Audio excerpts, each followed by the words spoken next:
IPS ఆఫీసర్లు encounter జరిగిన సమయంలో వాళ్ళు బాధపడుతుంటే వాళ్ళ బాధను చూడలేక చంద్రమౌళి గారు 2 ఎన్కౌంటర్లు చేశారు. అక్కడ నర్సంపేటలో నుంచి ఇన్ఫర్మేషన్ వస్తే ఒక ఇన్స్పెక్టర్ గారు, ఒక ఎస్ఐ గారు, 2 జవాన్లు వెళ్ళినారట వాళ్ళ గన్మెన్లతో. వెళ్తే ఒక ఇంట్లో ఉన్నారు. వాళ్ళు ఇంట్లో ఉండి వీళ్ళకి ఇంట్లో ఉన్నారని తెలియదు. దగ్గర పోయేసరికి ఆ డోర్ పక్కకున్న కిటికీల నుంచి ఇన్స్పెక్టర్ను ఫైర్ చేశారు. ఆ మంచిర్యాలలో ఒకటి జరిగితే సాయంత్రం 6 గంటలకు ముగ్గులు వేసుకుంటున్నారు, షాపులు ఉన్నాయి, అన్నీ ఉన్నాయి. వాడి దగ్గర పిస్టల్ కనబడుతుంది, తీయబోతున్నాడు. మేము కొట్టేశాం. నేను కొట్టకపోతే, నేను వాడిని చంపకపోతే వాడు నన్ను చంపుతాడు. దాంట్లో ఎస్పీ గారు బాధపడడానికి ఏముందండి? అసలు దళం మొత్తం మిస్ అయింది అని బాధపడ్డాడు. యాక్చువల్గా మేము చేసిన పనికి దళం మొత్తం కొట్టేయాలి. 12 మంది 14 మంది దళం కొట్టేయాలా. మాక్లూరు చౌరస్తా దగ్గర ఒక ఏఎస్ఐ, 2 జవాన్లు, ఒక హోంగార్డ్ పాపం, వాళ్ళు వెహికల్ చెకింగ్ చేస్తుంటే వాళ్ళని చంపేసిపోయినారు. దీనికి బదులు వాళ్ళు. తర్వాత ఇంకొక ఐపీఎస్ ఆఫీసర్ అండి, దర్పల్లి అనే ఒక పోలీస్ స్టేషన్ ఉంది నిజామాబాద్లో, కొంచెం ఫారెస్ట్ పోలీస్ స్టేషన్, ఇప్పటికీ బ్యాక్వర్డే. అక్కడ తాలూకా ఆఫీస్ ఉంది. నిన్ను క్రాస్ చేయగానే ఫైర్ చేయి, నిన్ను క్రాస్ చేయగానే ఫైర్ చేయని ఈ ఇన్స్పెక్టర్ దిగడు, ఆ డ్రైవర్ దిగలేదు. బాగా గుర్తుండిపోయిన ఒక ఎక్స్చేంజ్ ఆఫ్ ఫైర్ చెప్పండి. నిజామాబాద్లో ఒక దళ కమాండరు, వాడి 2 బాడీ గార్డ్స్, వాడి వైఫ్ ట్రీట్మెంట్ తీసుకొని వచ్చినారు. యూనిఫామ్ వేసుకొని ఒక ఫారెస్ట్ దళంలో కలవడానికి షెల్టర్లో యూనిఫామ్లు వేసుకొని ఉన్నారు. నైట్ పొద్దున పోతారు అని అన్నారు. నేను గ్రేహౌండ్స్ వాళ్ళని పిలిపించి పంపించినాను, పక్క అడ్రస్ ఇచ్చి.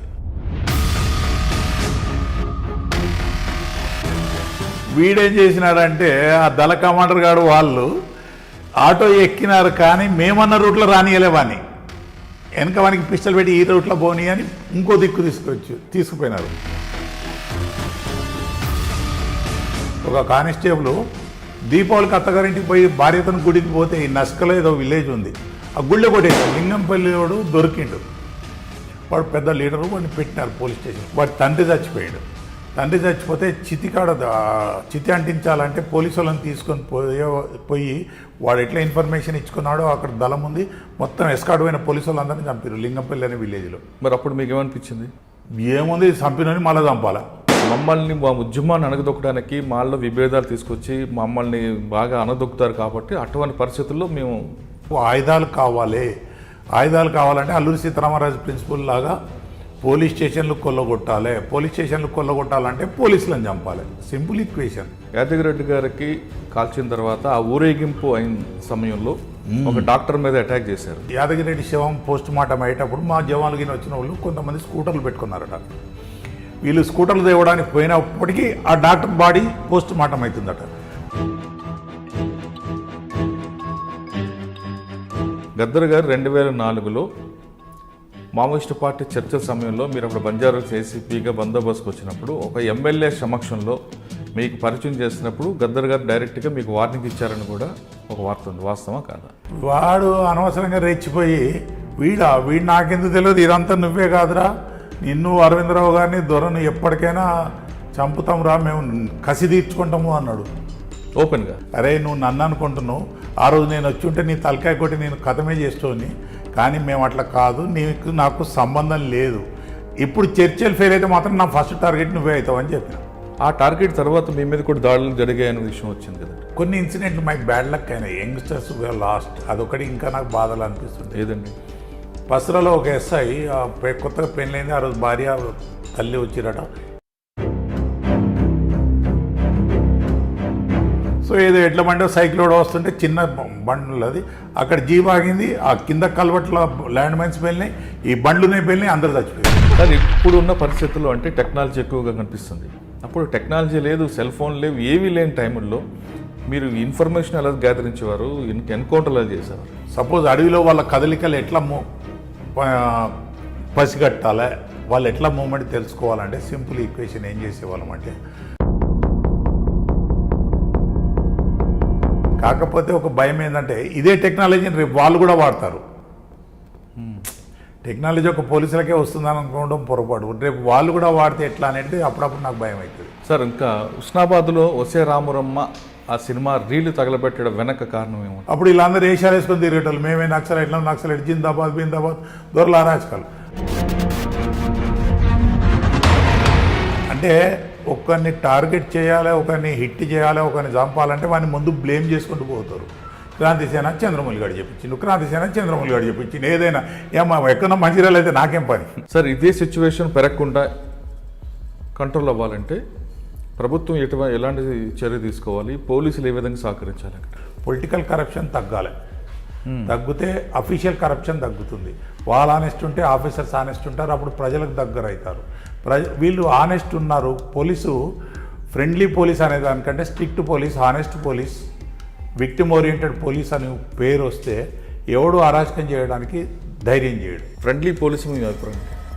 నేనున్నప్పుడు మినిస్టర్ వస్తే నేను యాజ్ డిఎస్పీగా, ఇన్స్పెక్టర్గా ఎస్ఐగా నాకు సంబంధం లేదు.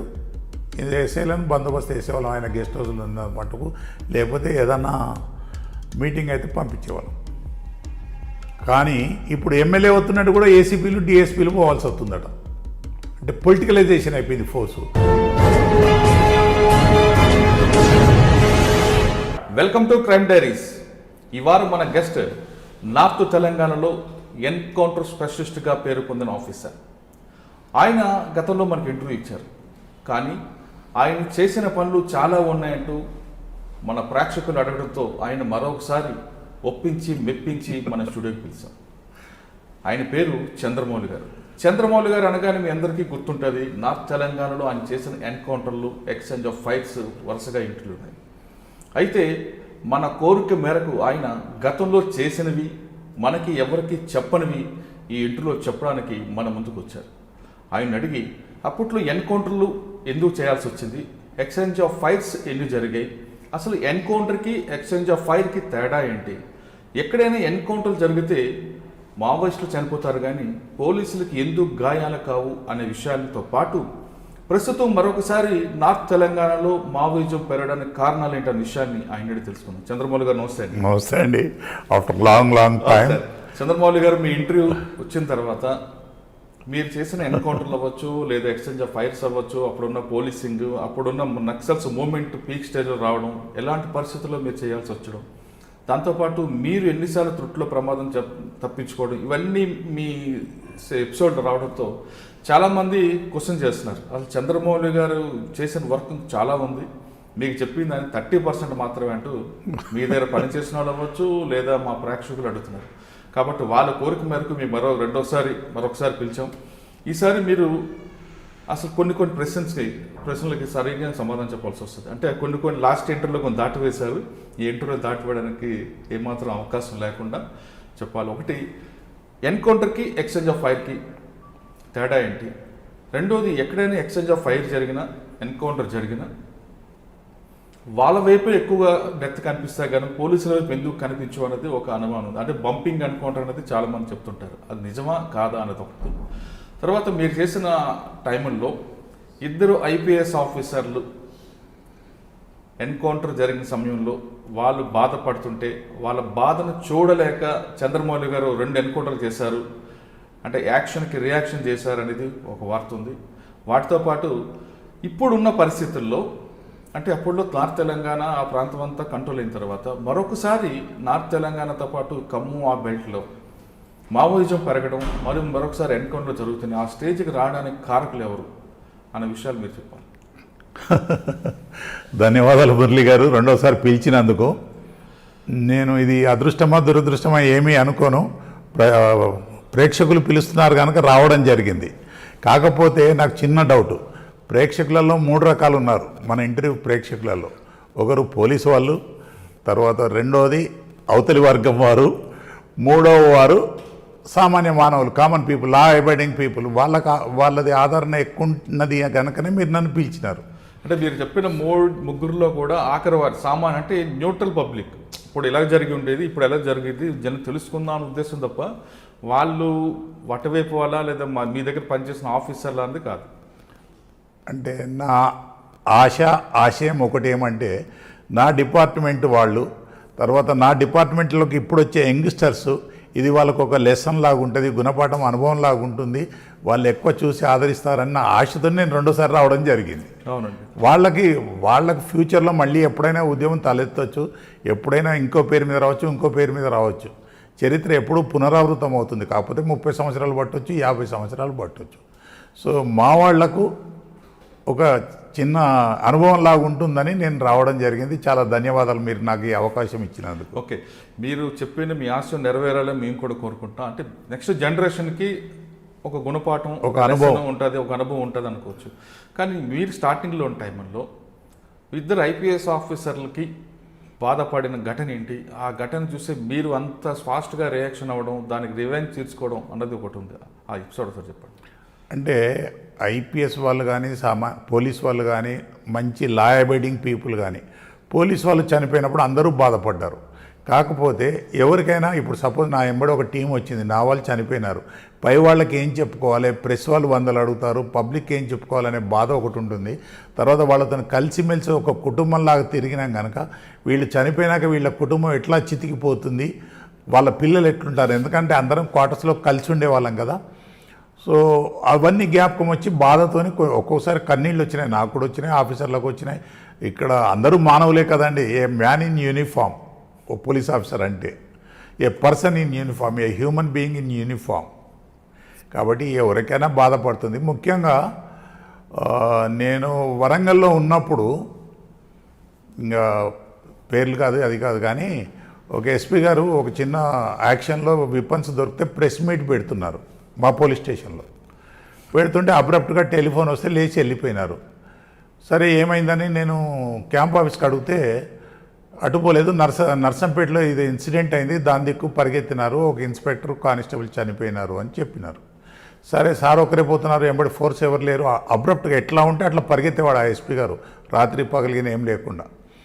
సో ఆయన ఎంబడి నేను కూడా ఒక 4 జవాన్లు 2 జీబులలో మేము వెళ్ళాం. నాకు అప్పుడు ఆర్ఎస్ఐలు ఒక 4 జవాన్లు స్ట్రైకింగ్ ఫోర్స్ లాగా ఎంబడి ఉండేది. ఉన్న వాళ్ళతోనే ఫైరింగ్లు, కిల్లింగ్లు, ఎన్కౌంటర్లు, యాక్షన్లు ఏదన్నా కానీ అయినాయి. అట్లా కావాలని కాదు.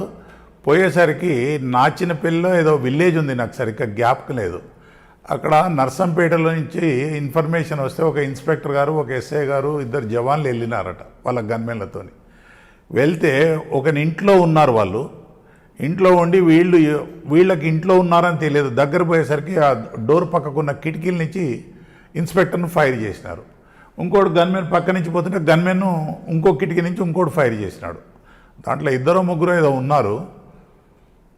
సో నేను పోయేసరికి ఎస్పీ గారు ఫోర్స్కి ఏం లేదు కదా, అక్కడ నిలబడి ఉన్నాడు. కొంచెం చాలా బాధపడుతున్నాడు. ఇక కళ్ళ నీళ్ళు అనుకోండి, ఏదన్నా అనుకోండి, ఒక కుడిభుజం లాంటి మంచి ఎక్స్పీరియన్స్డ్ ఇన్స్పెక్టర్ పోయినాడు, ఎస్ఐ ఏమో కనబడడం లేదు, ఏమైంది అని. సరే నేను అక్కడ జనం గుమి కొడితే ఎటు పోయినారు ఏమంటే ఇటు పోయినారంటే నేను 4 జవాన్లను తీసుకొని పోతే ఒక 1/2 కిలోమీటర్ దూరంలో, అంటే అది ఫారెస్ట్ దళం కాదు కాబట్టి అక్కడే షెల్టర్ దగ్గర ఇంకో షెల్టర్కి పోదామన్నట్టు ఉన్నారు. అక్కడ ఎక్స్చేంజింగ్గా ఫైర్ అయింది మాకు. అయితే తర్వాత 2 చనిపోయినారు. 2 మిలిటెంట్స్ అండ్ ఈ ఇంట్లో షెల్టర్ ఇచ్చిన వాళ్ళు.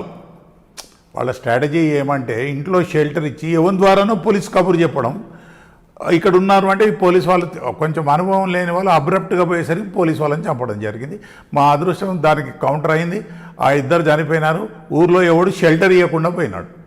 అంటే ఆ ఎస్పీ గారు కళ్ళల్లో కన్నీరు చూసి చూసిన మౌలి గారు వెంటనే రివెంజ్ తీర్చుకున్నారు. లేదు, అక్కడ జనం గుమిగున్నారు. ఇన్స్పెక్టర్ చనిపోయినాడు, 100 మంది ఎటు పోయినారంటే ఇటు దిక్కుపోయినారు సరే అని ఎవడో యూజ్ చెప్తాడు. చెప్తే అటు దిక్కుపోయినాము, ఎందుకైనా మంచిది, ఇక్కడ ఉండి ఏం చేయలేము, ఇక్కడ 4 బందోబస్తు పెట్టినాం, వేరే ఎక్స్ట్రా ఫోర్స్ రావడానికి, బాడీ షిఫ్ట్ చేయడానికి. మేము వెళ్ళేసరికి ఒక 1/2 కిలోమీటర్ దూరంలో అక్కడ చిన్న ఒక 3-4 అంటే దాన్ని ప్లేన్ ఏరియా స్క్వాడ్ కలిసింది. అది ఎక్కడి దాకా పోయిందంటే వాడు ఊరుకొండ పిల్లోడు నాకు యాదికి లేదు పేరు.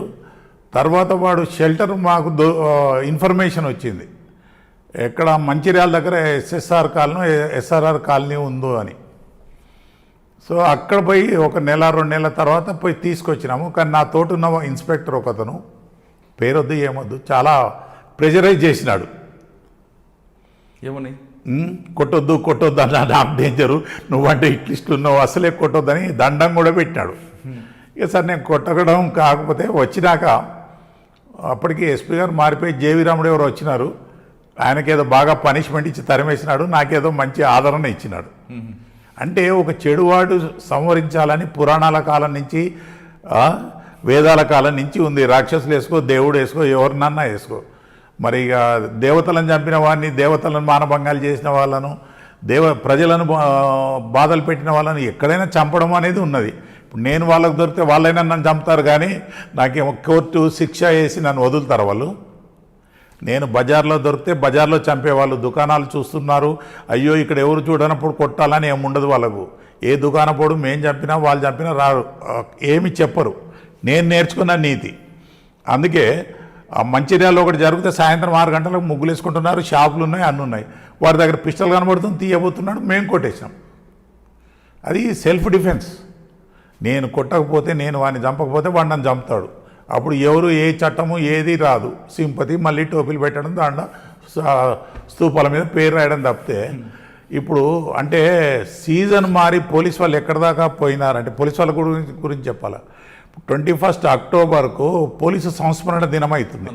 అప్పుడు ఈ అమరవీరుల కుటుంబాలను కానీ అంతకుముందు చేసిన వాళ్ళని కూడా పిలవడం మర్చిపోయినారు. అదొక తంతులాగా చేస్తున్నారు. అంటే ఇప్పుడు ఎమర్జెన్సీ సిచ్యువేషన్ లేదు కనుక ప్రజలు మర్చిపోతారు. జనరల్గా యుద్ధం వచ్చినప్పుడే సైన్యం జ్ఞాపకం వస్తుంది, లేకపోతే వాళ్ళు ఎవరో మనం ఎవరో. అవి అట్లా జరుగుతుంది. ప్రజలు మారిపోతుంటారు, మనం ఏం చేయలేము. అది తర్వాత అంటే మీరు ఆయన వెపన్ తీసేలోగా మీరు ఫైర్ ఓపెన్ చేశారు. యా, వాడు నన్ను కొట్టేసేవాడాడు.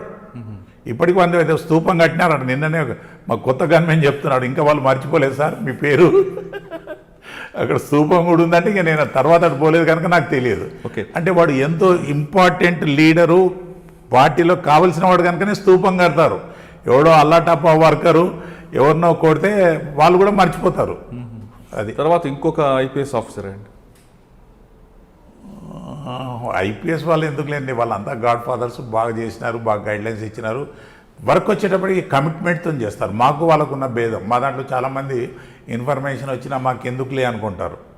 లేకపోతే ఆఫీసర్కి చెప్పేస్తే పోతారు, ఎవరినో పంపుతారు, వాళ్ళు చూసుకుంటారు, నాకు ఎందుకులే అనుకుంటారు. కానీ ఒక ఆఫీసర్, ఒక ఐపీఎస్ ఆఫీసర్ ఆ బాధ్యత గల ఆయన స్వయంగా ఈ ఫీల్డ్లో మాత్రం, మిగతా ఫీల్డ్లో ఎక్కడ కొట్టుకు వచ్చినా ఎవరు రారు వాళ్ళు. ఓన్లీ ముఖ్యమంత్రి వస్తే బందోబస్తుకు వస్తారు, లేకపోతే లేదు. డిఎస్పీ గారు వాడు వీడు చూసుకుంటాడట. కానీ ఎక్స్ట్రీమిస్ట్ ఫీల్డ్ సబ్జెక్టుకి వచ్చేసరికి అక్కడ గాడ్ ఫాదర్ ఉన్నాడు, దొరగారు. ప్రతి మూమెంటు ప్రతి ఒక్కరిది వాచ్ చేసేవాడు. అప్పుడు అందరూ యాక్టివ్గా, అంటే ఏదో భయపెట్టి కాదని చెప్పేది, ఎంకరేజ్మెంట్ ఇచ్చేవాడు కనుక అందరూ ఉపలాటం, ఎస్ నేను చేయాలని ఉండేది. సో నిజామాబాద్లో ఉన్నప్పుడు ఏమైందంటే, అప్పుడు 26 జనవరి 15 ఆగస్టు ఇటువంటి ఫంక్షన్లకు వాళ్ళు ఈ తాలూకా ఆఫీసులు పేల్చడం, గ్రామ పంచాయతీ ఆఫీసులు పేల్చడం, జెండా ఎక్కకుండా చేయడము, ఇదంతా చేసేవాళ్ళు. సో నాకు కొంచెం ఎప్పుడూ ఇక టార్గెట్ వేరే పనులు లేవు, సినిమాలు లేవు, ఏమి లేవు. ఇదే ఆలోచించడం, నా గురించి ఎవడొస్తాడు, వాని గురించి నేను ఎక్కడ పోవాలా, అది ఏం జరగానో జరుగుతుంది, కానీ ఆ లోపల ఇంకా కొంచెం ఎక్కువ చేయాలా అనే దాంతో 1 వీక్ బిఫోర్ నుంచి నేను దర్పల్లి అనే పోలీస్ స్టేషన్ ఉంది నిజామాబాద్లో, కొంచెం ఫారెస్ట్ పోలీస్ స్టేషన్, ఇప్పటికీ బ్యాక్వర్డే. అక్కడ తాలూకా ఆఫీస్ ఉంది. పోవాలన్నా 16 కిలోమీటర్లు, రావాలన్నా 16 కిలోమీటర్లు. మధ్యలో సీనపల్లి ఫారెస్ట్ కూడా క్రాస్ చేయాల్సి వస్తుంది. సీనపల్లి ఫారెస్ట్ కూడా comes under that police station. అక్కడ చాలా అయినాయి ఫారెస్ట్లో. ఇంతకుముందు సీనపల్లి ఎన్కౌంటర్ కూడా చెప్పిన. ఈ దర్పల్లిలో నేను 2-3 జవాన్లను పెడితే తెల్లారగట్లో వచ్చినారు. తెల్లారగట్లు వస్తే మా జవాన్లను చూసి, ఓహో వీళ్ళు ఈ టైంలో అయితే తాలూకా ఆఫీసులో ఏమీ లేదు, ఎందుకు వచ్చినారని వాళ్ళని ఫాలో అయినాం మేము. ఫాలో అయితే అట్లా ఫాలో అవ్వకుండా పోతుంటే లోలం దగ్గర దళం కనబడ్డది. వీడు అప్పటిదాకా దళం చూపెడతాను సారు ఉన్నది అన్నాడు, మంచిగా నడిచినాడు. దళం కనబడంగానే వీడే నన్ను పట్టుకున్నాడు, వీని చంపూరి అనుకుంటూ ఉరుకుడు మోరు పెట్టినాడు. మీ ఇన్ఫార్మేట్?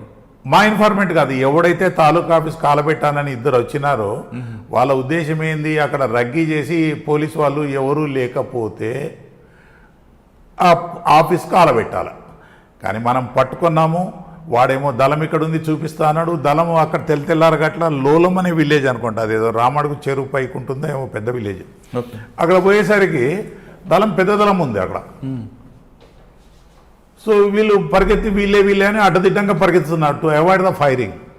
అప్పుడు వాళ్ళకు మాకు బాగానే అయింది, చాలాసేపు అయింది ఫైరింగ్. అయితే దాంట్లో ఒక వీళ్ళిద్దరు కాకుండా ఇంకో 2 కూడా చనిపోయినారు, దళ సభ్యులే. యూనిఫామ్ గన్లు అవన్నీ ఉన్నాయి. వీళ్ళు కూడా దళ సభ్యులే, కాకపోతే తుపాకులు అక్కడ పెట్టేసి యూనిఫామ్లు మార్చుకొని రగ్గి కొరకు వచ్చినారు. తర్వాత వీళ్ళు వేసుకునే డ్రెస్సులు, వీళ్ళ ఖాళీ డ్రెస్సులు, అక్కడ పెట్టిన డ్రెస్సులు, వీళ్ళ తుపాకులు కూడా దొరికినాయి. 4 చనిపోయినారు. దాంట్లో అప్పుడు ఎస్పీ గారు ఎస్ 2+2 అయిపోయినారు అన్నారు. అంటే మీ వాళ్ళు కూడా ఏం జరిగిందా? మా వాళ్ళకి ఏం జరగలే. మాకు మంచి షెల్టర్ ఉండే, కొంచెం రాళ్ళు రప్పల్లాగా ఉండే. అక్కడ పోయినాము, వాళ్ళు ప్లేన్ ఏరియాలో పొద్దున జస్ట్ 6 తెల్లారుతుంది. అందులో మహిళలు కూడా ఉన్నారు అనుకుంటా. 2 మహిళలు చనిపోయినారు, 2 వీళ్ళు చనిపోయినారు. వచ్చా వీళ్ళు ఇంపార్టెంట్. కొంచెం ఒక 10 నిమిషాలు, ఒక 20-30 గజాల దూరం మీద దళం ఉన్నప్పుడు వాడు ఇక మా మీద వాళ్ళని రెచ్చగొట్టడం మొదలుపెట్టినాడు. అప్పటిదాకా వాళ్ళకి మేము పోలీసులమా కాదా, మేము మఫ్టీలో ఉన్నాం కదా, మేము ఎవరో తెలియదు. కానీ వీడు చెప్పే వరకులో వాళ్ళు ఫైట్ చేసినారు. మేము చేస్తే ఇంకో 2 మహిళా కార్యకర్తలు, వీళ్ళిద్దరు చనిపోయినారు. చలో 2+2 అయిపోయింది. దళమే, దళ సభ్యులే, అబద్ధం లేదు. దాంట్లో ఎస్పీ గారు బాధపడడానికి ఏముందండి? ఐపీఎస్ ఆఫీసర్ అసలు దళం మొత్తం మిస్ అయింది అని బాధపడ్డాడు. యాక్చువల్గా మేము చేసిన పనికి దళం మొత్తం కొట్టేయాలి. 12 మంది 14 మంది దళం కొట్టేయాలా. ప్లేన్ ఏరియా పరిగెత్తి పారిపోయినారు. నేను ఇంతకుముందు కూడా చెప్పినాను, దళంలో ఒక 2-3 4 ఫేస్ చేసి కొట్టగలుగుతారు. వాడి దగ్గర ఒకటి దగ్గర ఏకే ఉంటుంది, 2-3 దగ్గర 303 ఉంటుంది, మిగతా అన్నీ కొట్టాలి అని. మరి ఈ ఆడోళ్ళు పరిగెత్తలేకపోయినారో ఏమైందో కానీ వాళ్ళ దగ్గర కూడా 2 303 దొరికినాయి అప్పుడు. వీళ్ళ దగ్గర ఈ 2 ఇంకేదో ఉన్నాయి వీళ్ళ దగ్గర. సో దళ కమాండర్ కూడా వెళ్ళిపోయినాడు. వాడు సీనపల్లి దళ కమాండర్ ఎవడో ఉండే, వాని పేరు స్వామి ఏదో, అప్పుడు బాగా అరాచకం చేసినాడు. నేను వెళ్ళొచ్చే ముంగడ కూడా మాక్లూరు చౌరస్తా దగ్గర ఒక ఏఎస్ఐ, 2 జవాన్లు, ఒక హోంగార్డ్ పాపం, వాళ్ళు వెహికల్ చెకింగ్ చేస్తుంటే వాళ్ళని చంపేసిపోయినారు దీనికి బదులు వాళ్ళు. తర్వాత ఇంకో చోట మంచిగా మిస్ అయిపోయినారు. ఇంట్లో ఉన్నారని తెలిస్తే వెళ్ళేసరికి వెనక నుంచి పోయినారు, ఇంట్లో గ్రెనేడ్ చేసినారు మేము రాకుండా. వాడి ఇంటోడు చావలేదు కానీ వాడి ఇల్లు పేలింది. చాలా చాలా జరుగుతూనే ఉంటాయి. అదొక యుద్ధకాండ. మీరు చేసిన ఆపరేషన్లో ఇప్పుడు మీకు అనుకూలమైన టీం లేకపోతే మీరు అటువంటి ఎలాంటి ప్రాబ్లం ఫేస్ చేస్తారు? దళం మిస్ అయిపోతుంది. అటువంటి ఘటనలు ఏమైనా మీకు గుర్తున్నాయి? నేను చెప్పినాను కదా, నల్లబెల్లిలో అది ఇప్పుడు భద్రాద్రి కొత్తగూడెం ఏరియాలో యాక్టివ్ ఉంది ఆ దళం. పీపుల్స్ వారు కాదు, మావోయిస్ట్ కాదు, అది వేరే దళం, డబ్బులు కింద వసూలు చేసుకుంటోళ్ళు. సో వాళ్ళు వస్తున్నారని తెలిసింది. నా దగ్గర శ్రీను అని చెప్పినాను నేను. వాడు దళంతో తిరిగినాడు, సింపథైజరు, ఆర్మ్స్ సప్లై చేస్తామని తిరిగి వాళ్ళని దళంను ఒక ప్లేస్కు తీసుకొచ్చినాడు. తీసుకొస్తే ఇటు పక్క కెనాల్ ఉంది, కెనాల్ దగ్గర కల్వటి దాటుతారు, దాటి ఇటు వస్తారు. కొంచెం మస్క్ వెన్నీళ్ళు ఉంది. పక్క ఇన్ఫర్మేషన్ సార్ ఇవ్వండి అంటే ఒక 4-6 జవాన్లను ఇచ్చినాడు. పోయి ఒక 2-3 కిలోమీటర్లు అవతల ఆపుకొని ఆ కల్వటుకు వెళ్ళి పక్కకు వెళ్ళి ఆ కెనాల్ పక్కకు మనుషులు నడవడానికి, బండ్లు పోవడానికి రోడ్డు ఉంటుంది. పోతే దళం వచ్చింది. ఒక అదేది టాటా వాళ్ళది ఏమి ట్రక్ లాగా ఉంటుంది, ముందు ఇంజన్ ఇది ఉంటుంది. దాంట్లో వెనుకకు 2 జవాన్లు కూర్చున్నారు. మిగతా వాళ్ళని అక్కడ డిస్పర్స్ చేశారు. అక్కడ ఉన్నారు. నా పక్కకు ఒక ఇన్స్పెక్టర్ కూర్చున్నాడు, ఇటు పక్క డ్రైవర్ ఉండే. వాళ్ళు వస్తుంటే కనబడుతుంది, నేను సెట్లో చెప్తున్నాను, వాళ్ళు నిన్ను క్రాస్ చేయగానే ఫైర్ చేయని. ఈ ఇన్స్పెక్టర్ దిగడు, ఆ డ్రైవర్ దిగలేదు, మేము ఫైర్ చేయలేదు, వాడికి ఇటు రాలేదని వాడు చెప్పిండు. మేము దిగ్గానే వాడు ఆ వెన్నెల వెలుగులో చూసి పారిపోయినారు. లేకపోతే మొత్తం దాదాపు 8-9 మంది చనిపోయేదారు. ఎందుకు దిగలేదు ఇన్స్పెక్టర్ అండి? లేట్ అయింది లేవు, ఆయన కొత్త ఇవన్నీ అబద్ధం ఎందుకు. ఆయనకి వినికిడి ప్రాబ్లం కూడా ఉందని అంటారు. ఈయనే కాదు, అక్కడ ఫస్ట్ ఎవరినైతే హెడ్ కానిస్టేబుల్ ఏఆర్ నుంచి వచ్చి స్క్వాడ్లో, మా స్క్వాడ్లో ఎవరైతే టీం లీడర్ ఉన్నాడో వానికి సెట్ ఇస్తాం కదా, వాడు చెవిడోడట. అంటే ఒక్కొక్కసారి ఏం చేస్తారంటే ఇంట్రెస్ట్ లేకుంటే, లేకపోతే మ్యాన్ పవర్ లేకపోతే, ఎవడుంటే వానికి డ్రెస్ వేసి పంపుతాడు. ఇప్పుడు ఒక్కొక్కసారి బార్బర్లు వస్తారు, వాడు తోటమాలు వస్తాడు. వాళ్ళు they are not perfect in firing. దీనికి స్పెషల్ స్క్వాడ్స్, ఇప్పుడు గన్మెన్ల లాగా ఫైటర్ వాళ్ళు కావాలి. ఎప్పుడైనా అంటే ఆర్మర్డ్ ఎక్స్చేంజ్ ఆఫ్ ఫైరింగ్లో ఖచ్చితంగా ప్రాక్టీస్ ఉన్న వాళ్ళు, పరిగెత్తే వాళ్ళు కావాలి. నాకు గ్రౌండ్స్లో ఉన్నప్పుడు అరవిందరావు గారు గన్మెన్లను ఇచ్చినారు. వాళ్ళు ఎట్లా ఉండేదంటే 4, నేను చెప్పినాను కదా ఒకటే వ్యాన్లో పోయి కొట్టామని, ఫైరింగ్ అవుతుంది అనగా లోడ్ చేసుకొని ఒక 1/2 కిలోమీటర్ దూరంలో వాళ్ళకి ఏమేషమో కానీ బట్టలు నింపేవాళ్ళు, కడ్రాయర్ మీద ఉండేటోళ్ళు. ఇదేమేషంలో నాయన అంటే ఈనకపోయేటోళ్ళు, ఇట్లయితే బాగా పరిగెత్తుతామని. ఫైరింగ్ వస్తుంటే ఎదురుగా పోయేటోళ్ళు వాళ్ళు. అంటే తప్పుకోండు, బొచ్చబెట్టి నన్ను చంపుకొని ఎవడు పోడు, అంత యాక్టివ్గా ఉండేటోళ్ళు. అట్లున్నప్పుడు పెద్ద పెండాలు దళం కొట్టాను నేను, 4 పోయి. మీకు బాగా గుర్తుండిపోయిన ఒక ఎక్స్చేంజ్ ఆఫ్ ఫైర్ చెప్పండి. అసలు వెళ్ళి చెప్పినాను కదా, ఇదివరకు చెప్పినాను. మరొకసారి 1.5 year కష్టపడ్డాను దాంట్లో. అంటే గ్రే హౌండ్స్ ఎట్లా ఉంటుందంటే జిల్లా వాళ్ళకి ఇన్ఫర్మేషన్ వస్తే కానీ ఎస్ఐబి వాళ్ళకి ఇన్ఫర్మేషన్ వస్తే కానీ వెళ్తారు వాళ్ళు, లేదా జనరల్ కోంబింగ్ చేస్తారు. గ్రే హౌండ్స్ వల్ల ఒకటి మిస్ అయ్యి మళ్ళీ నేను కొట్టింది కూడా చెప్పినాను. నేను నిజామాబాద్లో ఒకటి జరిగింది. ముందు నిజామాబాద్ది చెప్తాను నేను. నిజామాబాద్లో ఒక దళ కమాండరు, వాడి 2 బాడీ గార్డ్స్, వాడి వైఫ్ ట్రీట్మెంట్ తీసుకొని వచ్చినారు. యూనిఫామ్ వేసుకొని ఒక ఫారెస్ట్ దళంలో కలవడానికి ఈ షెల్టర్లో యూనిఫామ్లు వేసుకొని ఉన్నారు. నైట్ పొద్దున పోతారు అని అన్నారు. నేను గ్రే హౌండ్స్ వాళ్ళని పిలిపించి పంపించినాను పక్క అడ్రస్ ఇచ్చి. వాళ్ళు ఇంకా అప్పటికి ఎట్లా ఉండేదంటే ఫేస్ టు ఫేస్ అయితే ఎంతమందినైనా కొట్టేవాళ్ళు. వాళ్ళు 8 మంది ఏమో వచ్చినారు. ఎవరు లేరు సార్ అని వెళ్ళి వచ్చినారు. నేను దీనికి అంతకుముందే ఏం చేశానంటే ఒక 2 జవాన్లను మంచి ఆటో ఇప్పించేసి, ఆటోలో డ్రైవర్ పక్క కూడా ఒకడు కూర్చుంటాడు. ఊళ్ళల్లో విలేజ్లలో కామన్ అది. సో మీరు బస్ స్టాండ్లో పెట్టుకొని అయితే కూర్చోర్రా, గ్రే హౌండ్స్ వాళ్ళకి మిస్ అయితే మనమన్నా ట్రై చేద్దామని ఆ దగ్గరలో నేను జీప్ పెట్టుకొని ఉన్నాను. ఉంటే వీడేం చేసినాడంటే ఆ దళ కమాండర్ గారు వాళ్ళు ఆటో ఎక్కినారు, కానీ మేమన్న రూట్లో రానియలేవాని వెనక వానికి పిస్టల్ పెట్టి ఈ రూట్లో పోనీ అని ఇంకో దిక్కు తీసుకుపోయినారు. సో దాన్ని ఫాలో చేసుకుంటూ పోతే ధూళికట్టనో ధూళిమిట్టనో అనే ఓ చెరువు కట్ట దగ్గర వాళ్ళకి అనుమానం వచ్చి దిగి ఫైర్ చేస్తే మేము చేసినాము. 3-4 చచ్చిరు దాంట్లో. సస్తే వాడు మొత్తం వరంగల్ జిల్లాలో బస్సులు కాలబెట్టే ఓపిక లేక, అంటే వాడు ఎంత ఇంపార్టెంట్ క్యాడర్ అయితే అంత వైలెన్స్ చేస్తారు వీళ్ళు. గ్రెనేడ్స్ వేసి బస్సులను పేల్చినారు. కాలబెట్టే ఓపిక కూడా లేదు. కొన్ని వందలు కాలబెట్టాలన్న టెన్షన్తో. కానీ దానున్న పరకాల భూపాలపల్లి పీస్ఫుల్. అక్కడికి ఎవడు ధైర్యం చేసి రాలేదు, ఎవడు ఏం చేయలేదు. బస్సులు నడిపించినాను నేను మంచిగా. పరకాల ఉన్న 4 నెలలు హ్యాపీగా ఇదే పనిగా, నాకు వేరే పనే లేదు, పేపర్ వర్కే లేదు. ఓకే, నిజామాబాద్ తర్వాత ఇంకోటి చెప్తాన్నారు ఏదండి? Exchange of fire. ఇంకొకటి అసరవెల్లిదా? అసరవెల్లి చెప్పినాను. దళము వస్తుందని తెలుసు. 2 ఇన్ఫార్మర్లను పెట్టుకున్నాం దళ సభ్యులే. వాళ్ళని ఏదో చిన్న చూపు చూస్తే వెళ్ళొచ్చినారు. వెళ్ళొస్తే మేము 2 పెట్టుకున్నాము. అప్పుడు ఈ మ్యాప్లు గూగుళ్ళు ఏం లేవు కనుక కొంచెం పోవడం ఇబ్బంది అయింది. నర్సంపేట బండ్లు బారేసి గ్రే హౌండ్స్ వాళ్ళందరం నడిచిపోయినాం. అదేదో రుద్రగూడెం ఏదో ఉంది విలేజ్. అక్కడి నుంచి ఆసర వెళ్ళి ఆ మధ్యలో ఒక పెద్ద చెరువు ఉంది, వీడికి తెలుసు అది. ఆ చెరువు కట్ట నుంచి పోతే చెరువు కట్ట కిందకి ఊరుంది. జనవరిలో కొంచెం నీళ్లు తగ్గుతాయి.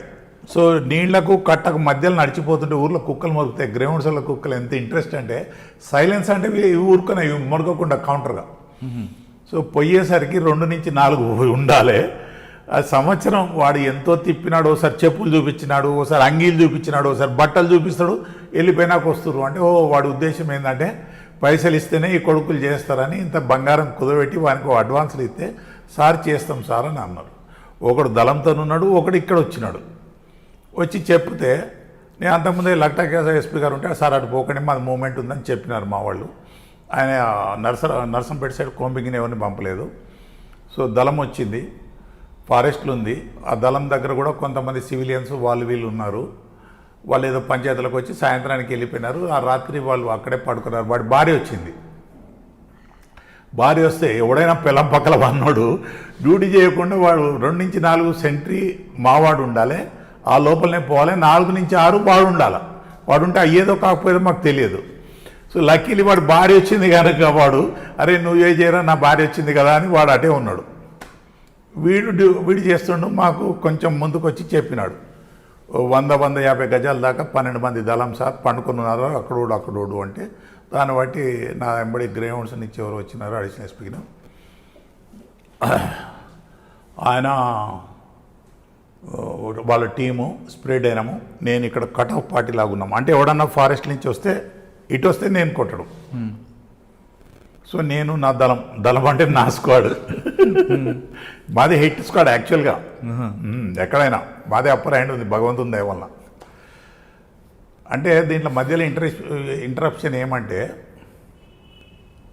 85లో యాదగిరి రెడ్డి ఇన్సిడెంట్ తర్వాత వరంగల్ పోలీసులో ఎవడు 90 చూస్తామని అనుకోలేదు.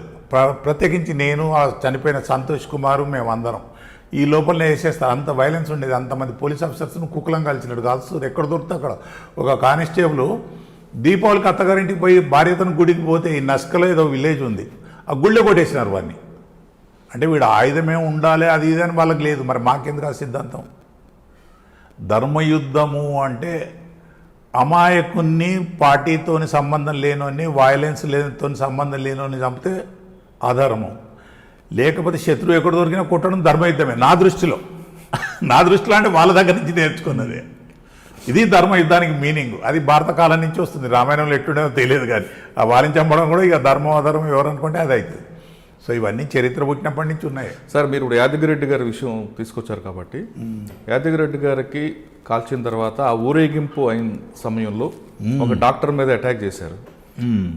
ఎందుకండి అంత ఆలోచన ఎందుకు వచ్చింది?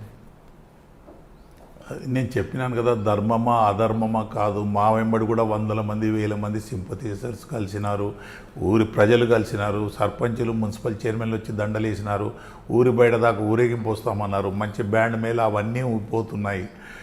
అక్కడ వాడు రాడికలు, వాడి బాధలు తెలిసిన వాళ్ళు, లేకపోతే పార్టీలు ఉన్నప్పుడు ఈయన యాక్టివిటీస్ తెలిసిన వాళ్ళు ఎవడన్నా అరే వీడే రాని పోయి కొట్టుంటాడు. కానీ పోలీసులకు వాడు రాడికల్ అని తెలియదు. అక్కడ ఎస్పీ గారు ఉన్నారు, డిఐజీ గారు ఉన్నారు, ఇంకెవరు హైదరాబాద్ నుంచి వచ్చిన ఆఫీసర్లు అందరూ ఉండగా ఎవరి ఇన్స్ట్రక్షన్స్ లేనిది ఎవడు ధైర్యం చేసి వాడి చేతిలో చేస్తానన్న దానికంటే రేపు డిపార్ట్మెంట్ కేసు పెట్టి జైలు పెడితే ఇదొక భయం కూడా ఉంటుంది కదా. అన్యాయం అనేది అధర్మం అనేది అక్కడ వస్తుంది. సో పోలీసు వాళ్ళు చేసింది కాదు అది. కానీ ఆ కేసు ఏమైందండి? మరి ఈ కేసు ఏమైతే అందరి కేసులాగా అవుతుంది. దాని తర్వాత ఏమైందట అంటే నాకు తర్వాత తెలిసింది ఆ బాడీ కూడా మార్చిరికి పోయింది. అంతకుముందు యాదగిరెడ్డి శవం పోస్ట్ మార్టం అయ్యేటప్పుడు మా జవాన్లకి వచ్చిన వాళ్ళు కొంతమంది స్కూటర్లు పెట్టుకున్నారట అక్కడ. వీళ్ళు స్కూటర్లు తేవడానికి పోయినప్పటికీ ఆ డాక్టర్ బాడీ పోస్ట్ మార్టం అవుతుందట. అక్కడికి వరవర్ర వాళ్ళు వీళ్ళు వచ్చి ఏదో నా పేరు అన్నారని టార్గెట్ అయినానని నాకు తెలిసింది. నాకు ఇమీడియట్గా ఎస్కాట్ ఇచ్చినారు. నేను ఇంటికి పోయేసరికి నా ఇంటి చుట్టూ గార్డు ఉంది. అది అంటే ఆ ఊరేగింపులో వాళ్ళు పోయినట్టు ఈ ఊరేగింపులో వచ్చి నన్ను కొడితే సో పోలీసు వాళ్ళం కదండి, కీడించి మేలేస్తాం. అంటే ఆ కేసు డాక్టర్ గారి హత్య వెనుకతో పాటు గద్దర్పై కాల్పులు జరిపింది కూడా చంద్రమౌళి గారు స్క్వాడ్ అనేది కూడా. చంద్రమౌళి గారు స్క్వాడా? చంద్రమౌళి గారి స్క్వాడ్. చంద్రమౌళి గారు కాదు, స్క్వాడ్ కాదు. చంద్రమౌళి గారికి ఎటువంటి సంబంధం లేదు. చంద్రమౌళి గారు పోతే గద్దర్ గారు బతికుండకపోను. ఒకవేళ నేను ఇన్వాల్వ్ అయితే ఎందుకు బతుకుతాడండి? పోలీసు వాడికి తెలుసు కదా ఎక్కడ ఫైర్ చేస్తే మనిషి చస్తాడు. నేను పోయి ఫైర్ చేసి వాడిని బతికించుకొని వాళ్ళతో తిట్లు పడ్డాను. నేను పోనేలేదు, మాకు సంబంధమే లేదు. అది మరి ఎవరండి దాని వెనుక? దాంట్లో 1,00,000 గ్రూపులు అయినాయి, మార్క్సిస్టులు అయినారు, ఆర్ఓసీ వాళ్ళు అయినారు. ఆర్ఓసీ వాళ్ళు వీళ్ళు చంపుకున్నారు. గద్దర్ వలన దెబ్బతిన్న వాళ్ళు ఉన్నారు. గద్దర్ కొంచెం అవినీతి పరుడని పార్టీలో తెలిసిపోయినట్టుంది. అవన్నీ చాలా కారణాలు ఉన్నాయి. కానీ క్రాంతి సేన అనే ఒక సేన దాని మీద దాడి చేసిందని వచ్చింది. క్రాంతి సేన లేదు, పాడలేదు. వాళ్ళు రాసినవి తప్పితే ఊరి వాళ్ళు చెప్పాలి కదండి సాక్ష్యం. అక్కడ ప్రత్యక్ష సాక్షులు ఉన్నారు, వందల మంది ఊరేగింపు ఉన్నారు. ఎవరు కాల్చి ఉంటారని వాళ్ళు చెప్పేవాళ్ళు కదండి. మాకు కాకుండా తార్కొండే కమిషన్ వచ్చింది. నేను అడుగుతున్న డాక్టర్ గారు కదా గద్దర్పై జరిపింది. గద్దర్ మీద జరిగిందా?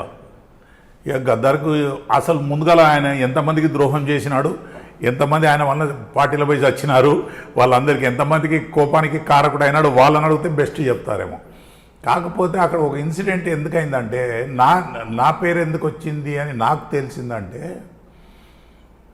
గద్దర్ మీద యాక్షన్ తెల్లారో పొద్దున్నో సాయంత్రమో నిమ్స్కు చేరినారంటే ఎవరో ఇంటెలిజెన్స్ వాళ్ళు పోయిరట. అంటే దాంట్లో వరంగల్ కుర్రోడు కానిస్టేబుల్ కూడా ఇంటెలిజెన్స్లో ఉన్నాడు, చూడటానికి పోయిండేమో. వీని కార్యకర్తలలో కొంతమంది వరంగల్లో నా సంగతి తెలిసిన వాళ్ళు, నన్ను టార్గెట్ చేసిన వాళ్ళు వీళ్ళు కూడా ఉంటారు కదా వనెంబడికి అండర్ గ్రౌండ్ ఉండి ఇక్కడికి వచ్చిన వాళ్ళు. ఆ నిమిషాలు 100 మంది ఉన్నారట. మా జవాన్లను కొట్టినారట. అంటే యాక్చువల్గా నాకు తెలియదు ఏం జరిగిందో. కొట్టి వీడు వరంగలోడు కదా, ఇంటెలిజెన్స్ కానిస్టేబుల్ ఇంటెలిజెన్స్లో ఉన్నా ఎక్కడున్నా వీడు వరంగలోడు, వాడే చేసి ఉంటాడు, వాడు పంపించుంటాడు అని నన్ను బ్లేమ్ చేసినారు.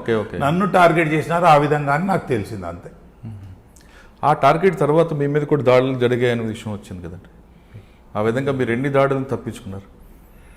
అంటే ఎట్లా అంటే నన్ను చేసినారు, పిలిచినారు, ఇన్ఫర్మేషన్లు ఇచ్చినారు. కానీ నా అనుభవంలో చాలామంది ఇన్ఫర్మేషన్ ఉందని పోయి చచ్చిన వాళ్ళు ఉన్నారు. నాకు అన్లెస్ పక్కా ఇన్ఫర్మేషన్ వస్తే నేను పోతే హిట్ కావాలి దళం అంతే. దాని కొరకు ఎన్ని రోజులైనా ఎన్ని నెలలైనా వేచి ఉండేవాడిని. కానీ నేను పోయి వాడి చేతిలో చిక్కింది ఇన్సిడెంట్ ఏం లేదు. ఒక సుబేదార్దే నాది బ్యాడ్ లక్. దాని తర్వాత దిష్టి బొమ్మలు పెట్టినారు.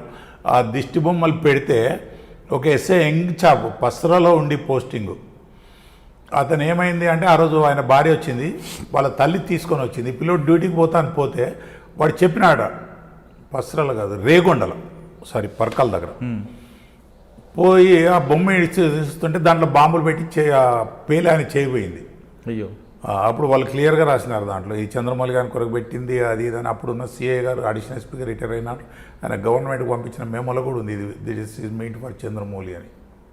తర్వాత ఈ క్రాంతి సేనలు వీళ్ళు వాళ్ళకి అగెన్స్ట్గా వాళ్ళ షెల్టర్ దగ్గర అది ఇది పెడితే బంద్ అయ్యింది. అది నీ అమ్మ మా వాళ్ళు ఎవడు దత్తాడో తెలియకుండా పోయి, ఇప్పుడు సపోజ్ వాళ్ళ ఏరియా ఏదో మనకు తెలుసు, అక్కడ ఒక బొమ్మ ఉంది అనుకోండి, ఎవడు పెట్టిండి అనవసరం అది.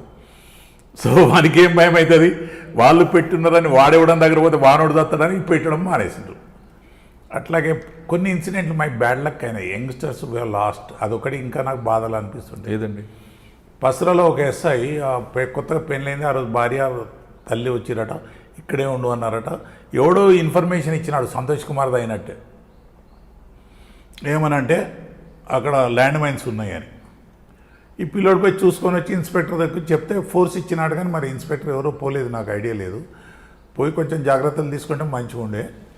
పోయి ఆ కుండలను తీసుకొని వస్తుంటే జీబులో పెట్టుకొని అక్కడ ఒక కల్వట్టు ఉంది, ఆ కల్వట్టు దగ్గర కూడా పెట్టినారు.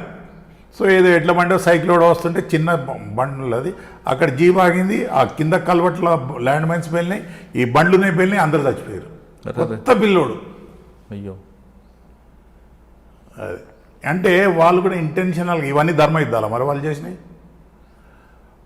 ఒకసారి ఒక లింగంపల్లివాడు దొరికిండు, వాడు పెద్ద లీడరు, వాడిని పెట్టినారు పోలీస్ స్టేషన్లో. అంటే నాకు సంబంధం లేదు ఇవన్నీ ఇన్సిడెంట్స్, వాళ్ళు ఎట్లా మా మీద మమ్మల్ని టార్గెట్ చేసి చంపినారు. వాడి తండ్రి చచ్చిపోయాడు.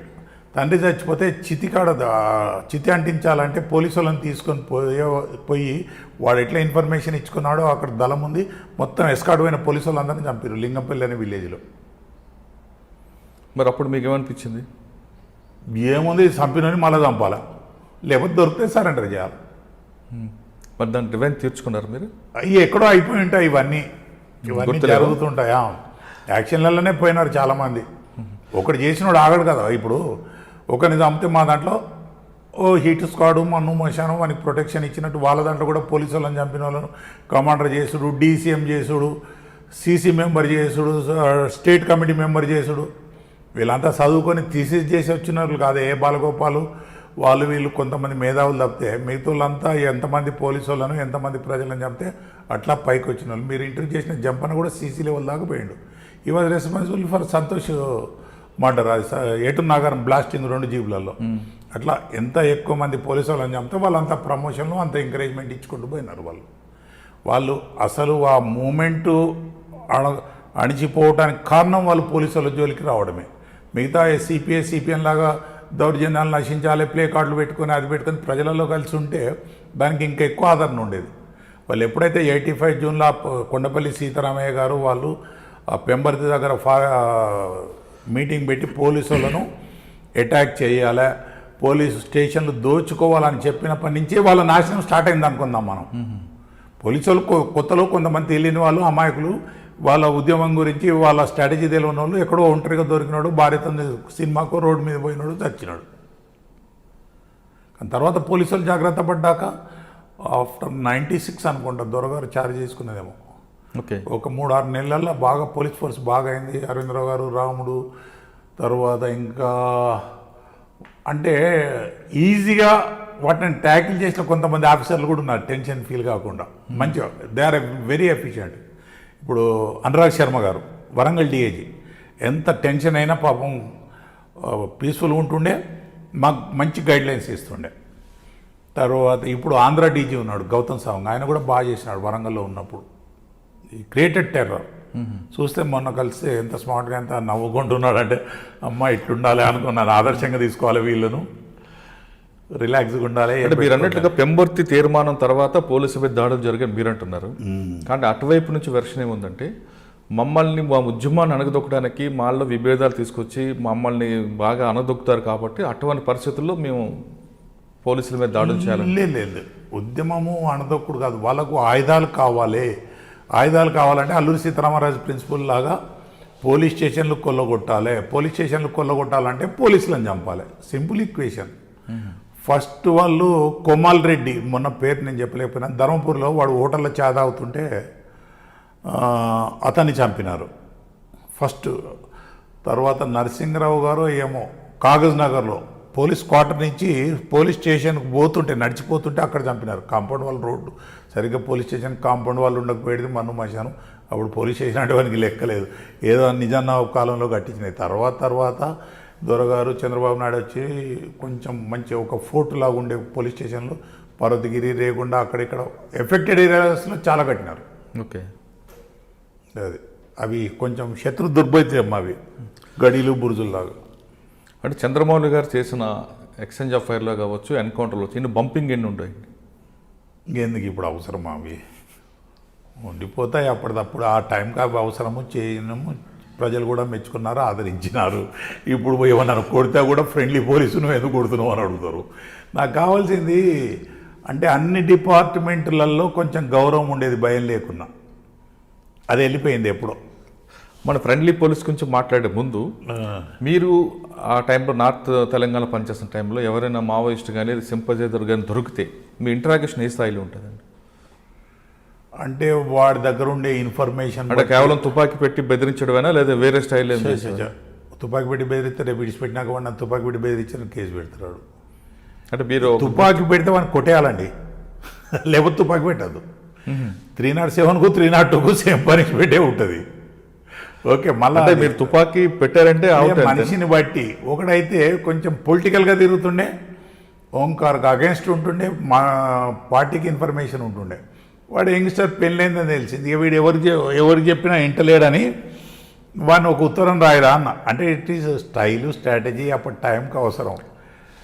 నేను నాకు జీవితం మీద విరక్తి చెందింది, పోలీసులు నన్ను వెంటాడుతున్నారు, అందులో నేను చేసిన ఈ వైలెంట్ పనులన్నీ నాకే విచారం కల్పిస్తున్నాయి, దానికి చాలా విచారిస్తున్నాను, నేను సూసైడ్ చేసుకుంటున్నాను, నువ్వు మళ్ళీ పెళ్లి చేసుకో అని ఒక ఉత్తరం రాపించిన వాడిని. ఏంటి వాళ్ళ భార్యక? వాని భార్యకు. పోరా ఇక రైలు కింద పడిపో, మరి ఎక్కడన్నా చావు అని చెప్పినాను. వాడు కళ్ళ నీళ్ళు పెట్టుకొని ఏడ్చి, అంటే ఎంత కర్కోటకుడైనా ఎవరికైనా భార్య పిల్లలు అదంటే బాగా ప్రేమ ఉంటుంది. వాని ఏ లెవెల్లో ఎక్కడ బ్రేక్ చేయాలో కొంచెం మనకు నాలెడ్జ్ ఉండాలి. అచ్చా, అంటే అన్నిటికీ ఒకటే మందు కాదంటారు? కాదు చచ్చా. ఒకరిని పోలీస్ స్టేషన్ పిలుస్తున్నాయ్యాం, ఒకరిని కళ్ళు దుకాణంలో మాట్లాడుతున్నాయ్యాం, ఒకరికి ఇంకెక్కడో పత్తాలాటలు కలుస్తున్నాయ్యాం, ఎక్కడోడు అక్కడ ఇన్ఫర్మేషన్ ఇస్తుంటాడు. వాడు చెప్పినట్టు మనం వినాల్సిందే. వరంగల్ నుంచి ఇటు వస్తుంటే ఒక గ్రనైట్ ఫ్యాక్టరీ ఉంది, దాదాపు నేను ఒక 15-20 సార్లు అన్నా దాంట్లో పండుకున్నాను, 12 నుంచి 3-4 దాకా. అంటే దానికి దగ్గరలో పెద్దపెండాల విలేజు. ఇన్ఫార్మర్ రావాలి, ఇన్ఫార్మర్ పోగానే వాడు ఎక్కడుంటాడో తెలియదు. అప్పుడు ఈ సెల్ ఫోన్లకి ఏమీ లేవు, ఎవడో మనిషిని తోలాలి, మావాడు కూడా జాగ్రత్తగా పోవాలి. పోయి మాకు ఏం కాకుండా వానికి సిగ్నల్ ఇస్తే వాడెవరినో చెప్పుకొని మెల్లగా ఎటో రావాలి. వాడు వచ్చేదాకా అది అవుతుంది. గ్రానైట్ ఫ్యాక్టరీలో అడిగితే బండి చెడిపోయిందా, ఇక్కడ కూర్చున్నాము అని ఏదో బనీను అంగి ఇప్పి ఆ బనీను పాయింట్ మీద ఎట్లా ఉండేవాళ్ళం ఒత్తువాళ్ళ కప్పుకొని. జరిగింది, భగవంతుడు మాతో ఉన్నాడు, మేము చేసిన ధర్మయుద్ధం కాబట్టి మాకు జయం ఇచ్చినాడు. సార్, ఇప్పుడు ఉన్న పరిస్థితుల్లో అంటే టెక్నాలజీ ఎక్కువగా కనిపిస్తుంది. అప్పుడు టెక్నాలజీ లేదు, సెల్ ఫోన్ లేవు, ఏవీ లేని టైంలో మీరు ఇన్ఫర్మేషన్ ఎలా గ్యాదరించేవారు, ఎన్కౌంటర్ ఎలా చేసేవారు? అప్పుడు అంతా మాన్యువలే యాక్చువల్గా. ఇప్పుడు సపోజ్ అడవిలో వాళ్ళ కదలికలు ఎట్లా పసిగట్టాలి, వాళ్ళు ఎట్లా మూమెంట్ తెలుసుకోవాలంటే సింపుల్ ఈక్వేషన్ ఏం చేసేవాళ్ళం అంటే, దళంలో ఉండి కొంతమంది సరెండర్ అయినప్పుడు అడిగేవాళ్ళం మేము, వాళ్ళని బాగా చూసుకునేవాళ్ళం. బాబు దళంలో తిరిగినప్పుడు నువ్వు ఎట్లా పోతావురా? సపోజు ఈ సారక్క టెంపుల్ దగ్గర నుంచి అదేదో ఊరుంది మానేరు జింపన్వాగ్ దాటగానే అక్కడ ఒక ఓపి ఉండే, అక్కడి నుంచి అదేదో క్యాంప్ ఉన్న విలేజ్ ఉండే బాగా హెఫ్టీకి. ఒకసారి ఇంటర్వ్యూ గారు కూడా వచ్చారు, అక్కడ మా జవానం కూడా కొట్టి తుపాకులు తీసుకుపోయినారు జనార్దన్ దళం మీద. మేము పోతే 4 గంటలు 5 గంటలు అయ్యే తోవ వానెంబడి పోతే గంట పావులు తీసుకుపోయిండు. 2-3 చోట్ల వాటర్ పాయింట్లు ఉన్నాయి వాడి చోట. అండ్ డైరెక్ట్ మా క్యాంప్ దగ్గర తీసుకుపోయినాడు. అంటే వాళ్ళు అటాక్ చేయాలని ప్లాన్ చేస్తే ఊరిని కాకుండా క్యాంపును అటాక్ చేసేంత స్ట్రాటజీ ఉండే వాళ్ళకు. ఒకడు ఆర్ఈసీలో పనిచేసేటోడు అండర్ గ్రౌండ్ అయిపోయాడు. ఒక 2-3 సంవత్సరాల తర్వాత వచ్చి సరెండర్ అయ్యాడు. ఎక్కడ పోయినారు అంటే నల్లమల ఫారెస్ట్, అక్కడ దళం క్రియేట్ చేసాం సార్, దళం ఇప్పుడు నల్లమల స్క్వాడ్ చేసిన దానికి నన్ను పంపించినారు అన్నాడు. తుర్కుల పిల్లడు పేరు జ్ఞాపకం లేదు. మరి నీకు తెలియని ఏరియా కదా, నువ్వు ఎట్లా తిరిగినావు అని అడిగినాను ఫ్రెండ్లీగా. అవును, అంటే మీకంటే బాగా మాట్లాడతాను అని. నేను అన్న తమ్మి వాడు చా తాగుతావురా, ఏం తాగుతావు, ఇక పైసలు ఉంచుకో, ఒక 500-1000 జేబులో పెట్టి పిల్లలు బాగున్నారా ఏమైనా మాట్లాడతావా, పిల్లల్ని రమ్మనరా చూసుకో పాపం. ఇన్ఫార్మర్ అన్నప్పుడు మా ఇంట్లో 6 నెలలు ఉంచుకున్న ఇన్ఫార్మర్లు కూడా ఉన్నారు. సరెండర్ అయిన కూడా జైల్లో వాడు రిలీజ్ చేయించుకొని క్రాస్ అయి నాకు క్వార్టర్ తెచ్చడానికి వీళ్ళు చంపుతారని భయపడితే 20 మందిని పెట్టుకొని ఇంటికి తీసుకొచ్చి 6 నెలలు ఉంచుకున్నాం. వాడు ఆర్ఓసి ఏం పేరు రవి, ఆర్ఓసి కమాండర్ అప్పుడు వాడు. ఓకే, నల్లమలలో వెలగలని చెప్పాడంటే ఆయన. అయితే వాడు ఏం చెప్పినాడంటే సార్ ముందు ఏదో ఈ వీకర్ సెక్షన్స్ లీడరు ఆ పేరు ఈ పేరు చెప్పేసి డే టు డే తోవ పట్టుకొని తిరిగేవాళ్ళం, కాలిబాటలు అవి పట్టుకొని తిరిగేవాళ్ళం, ఒక ఊరు నుంచి ఒక ఊరు, ఒక ఊరు నుంచి ఒక ఊరు. తర్వాత రెండో స్టేజీలో ఒక ఊరు నుంచి ఒక ఊరు అదే కాలిబట్టలలో నైట్లో తిరిగేవాడిని. అలవాటు అవుతుంది, చుక్కలు కనబడుతుంటాయి, ఇది కనబడుతుంటుంది. సో అందువే ఎక్కడన్నా ఈ త్రోవల్ క్రాసింగ్ అవుతుంటే గిన ఆ చెట్ల ఆకులు కోసుకునేటోళ్ళం గుర్తుండడానికి. ఎక్కడైనా తోవ తప్పుతాడు అనుకోండి, ఈ చెట్టు దాకా వస్తాడు, ఇది ఏవో ఇక్కడ తప్పినమని మళ్ళీ పోతాడు.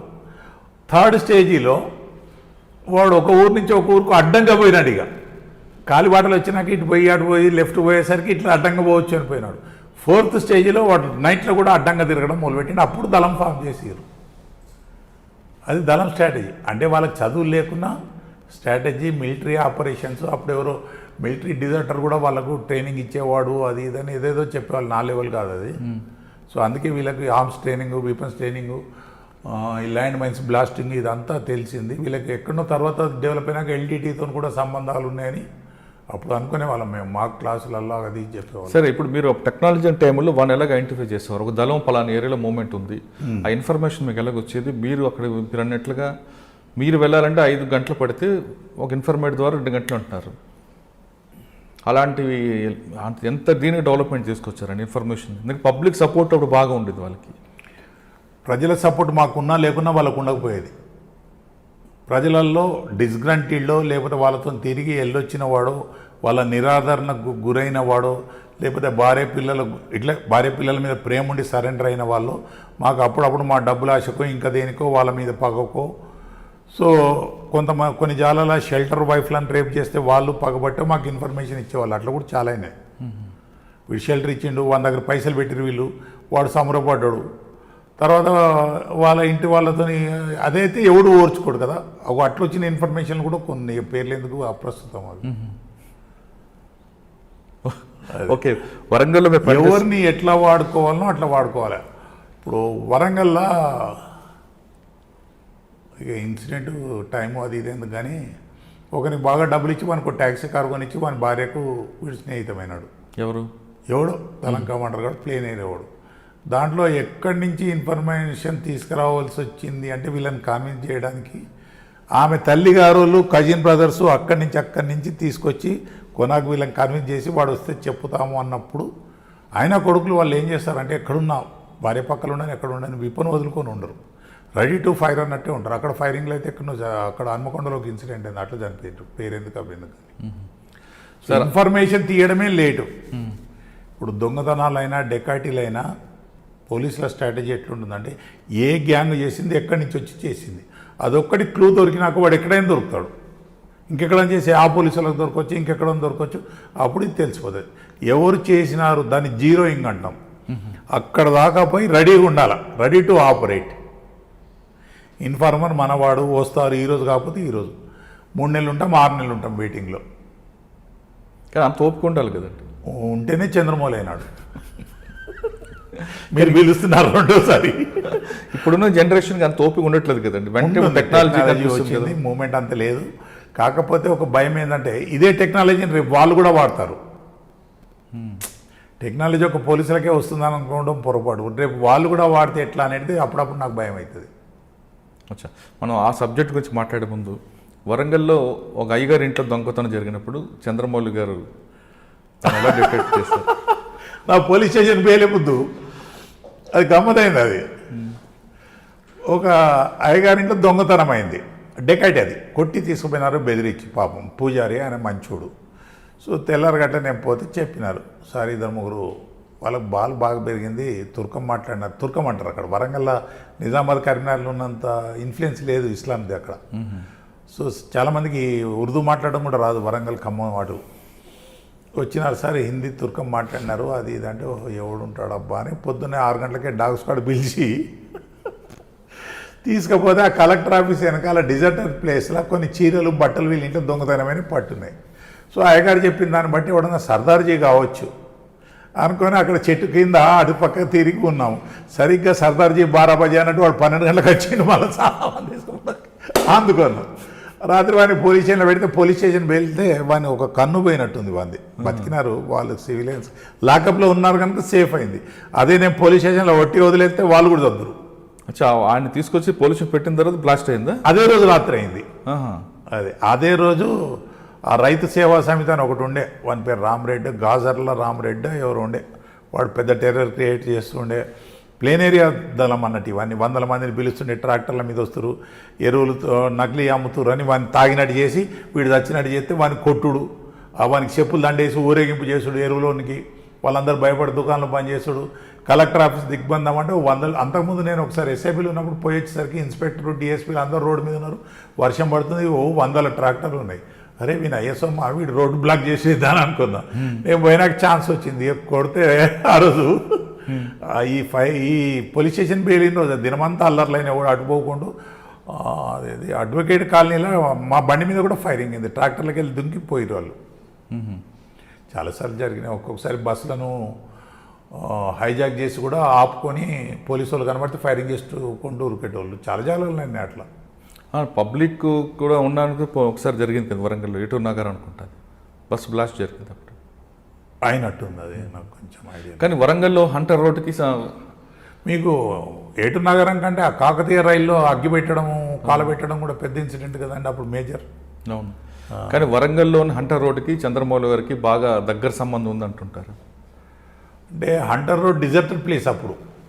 రాత్రి అయితే దొంగతనాలు దోపిడీలు వీళ్ళ మూమెంట్ ఉంటుందని ఎవరు పోకపోదురు. ఎవడు బొంజాలకు పోలీసు వాడు పోతేనే వాళ్ళు దొరకాలి, లేకపోతే ఏదైనా పని కావాలి. మేము పోతే వాళ్ళు కనబట్టేవాళ్ళు.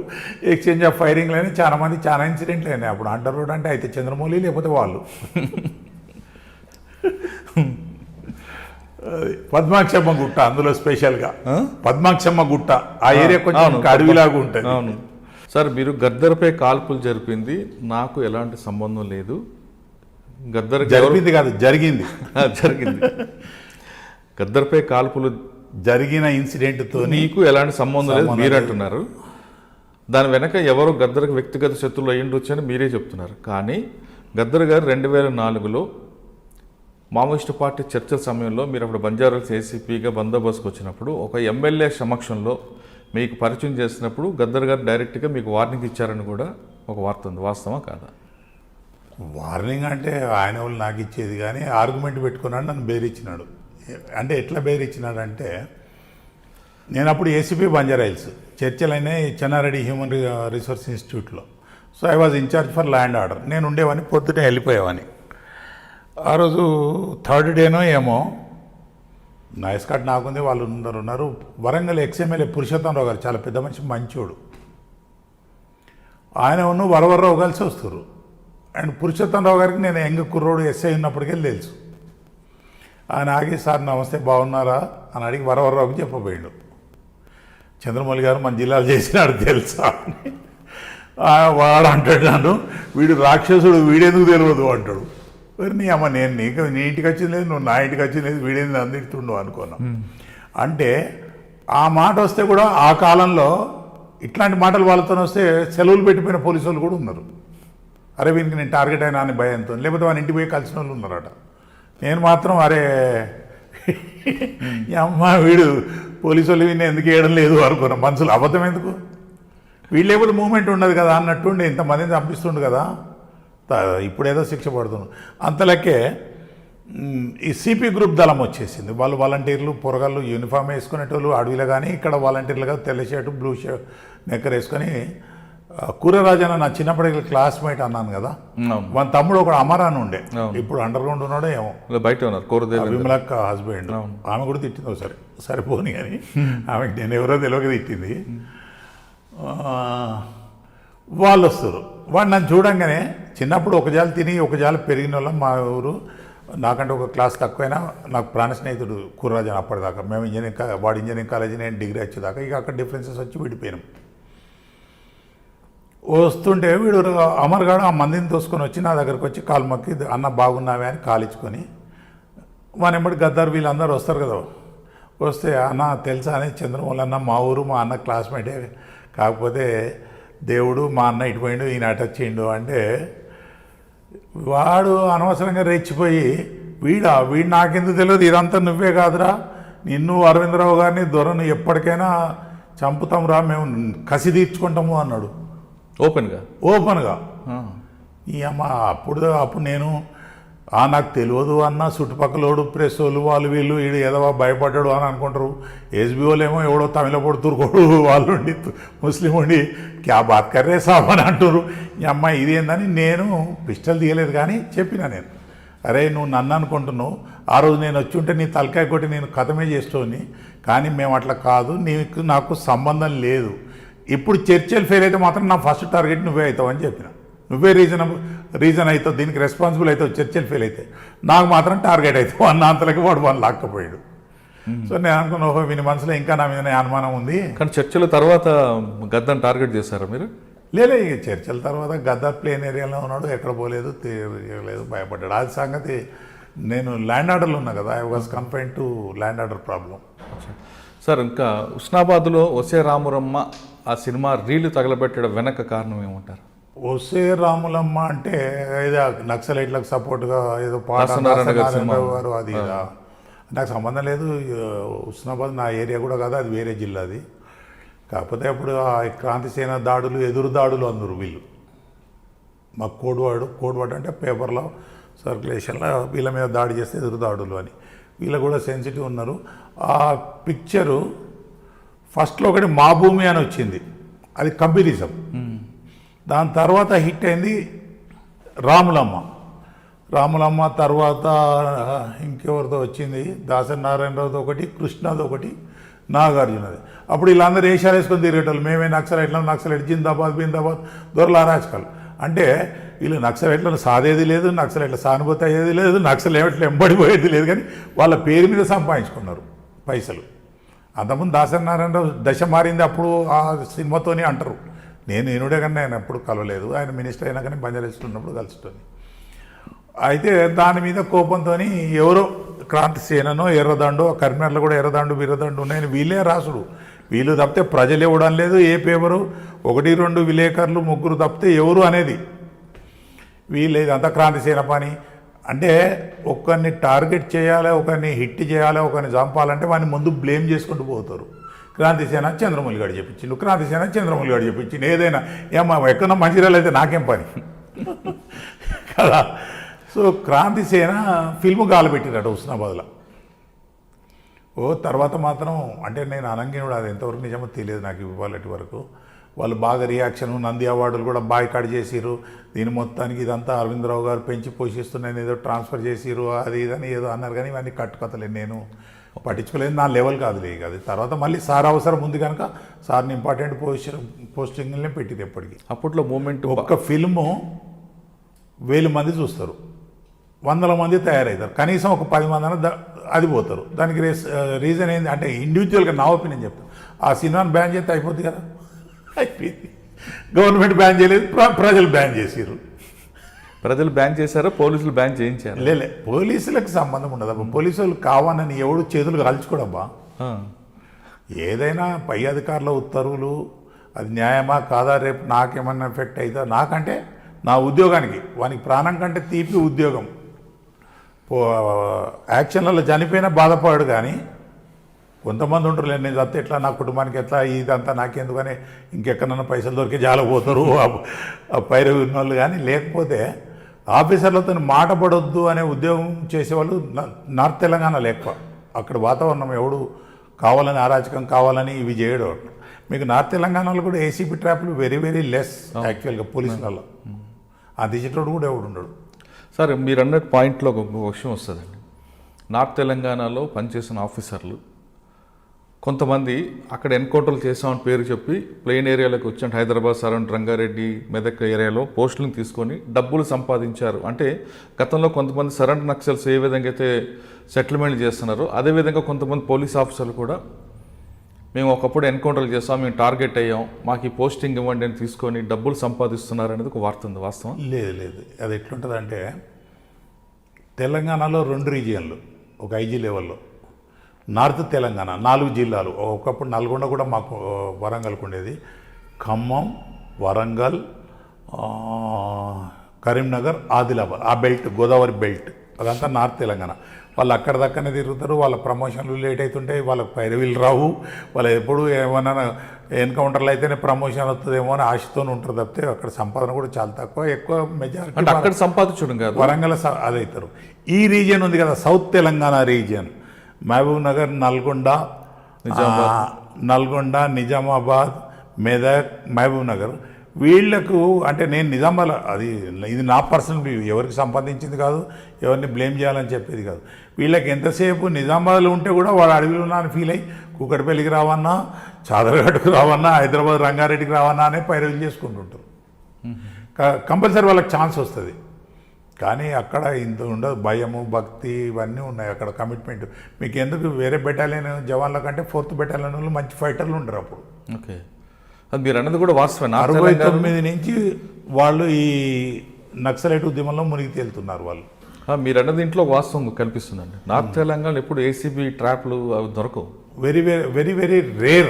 ఇక్కడ మీకు చెప్పిన నిజామాబాద్ రేంజ్ ఇదందులో మాత్రం అది మీరు చెప్పాలి, నేను కాదు. ఓకే, ఎక్కడ మాట్లాడకూడదు. మన ప్రస్తుత పరిస్థితికి వద్దాం. గతంలో పరిస్థితి వేరు, ఇప్పుడు పరిస్థితి వేరు.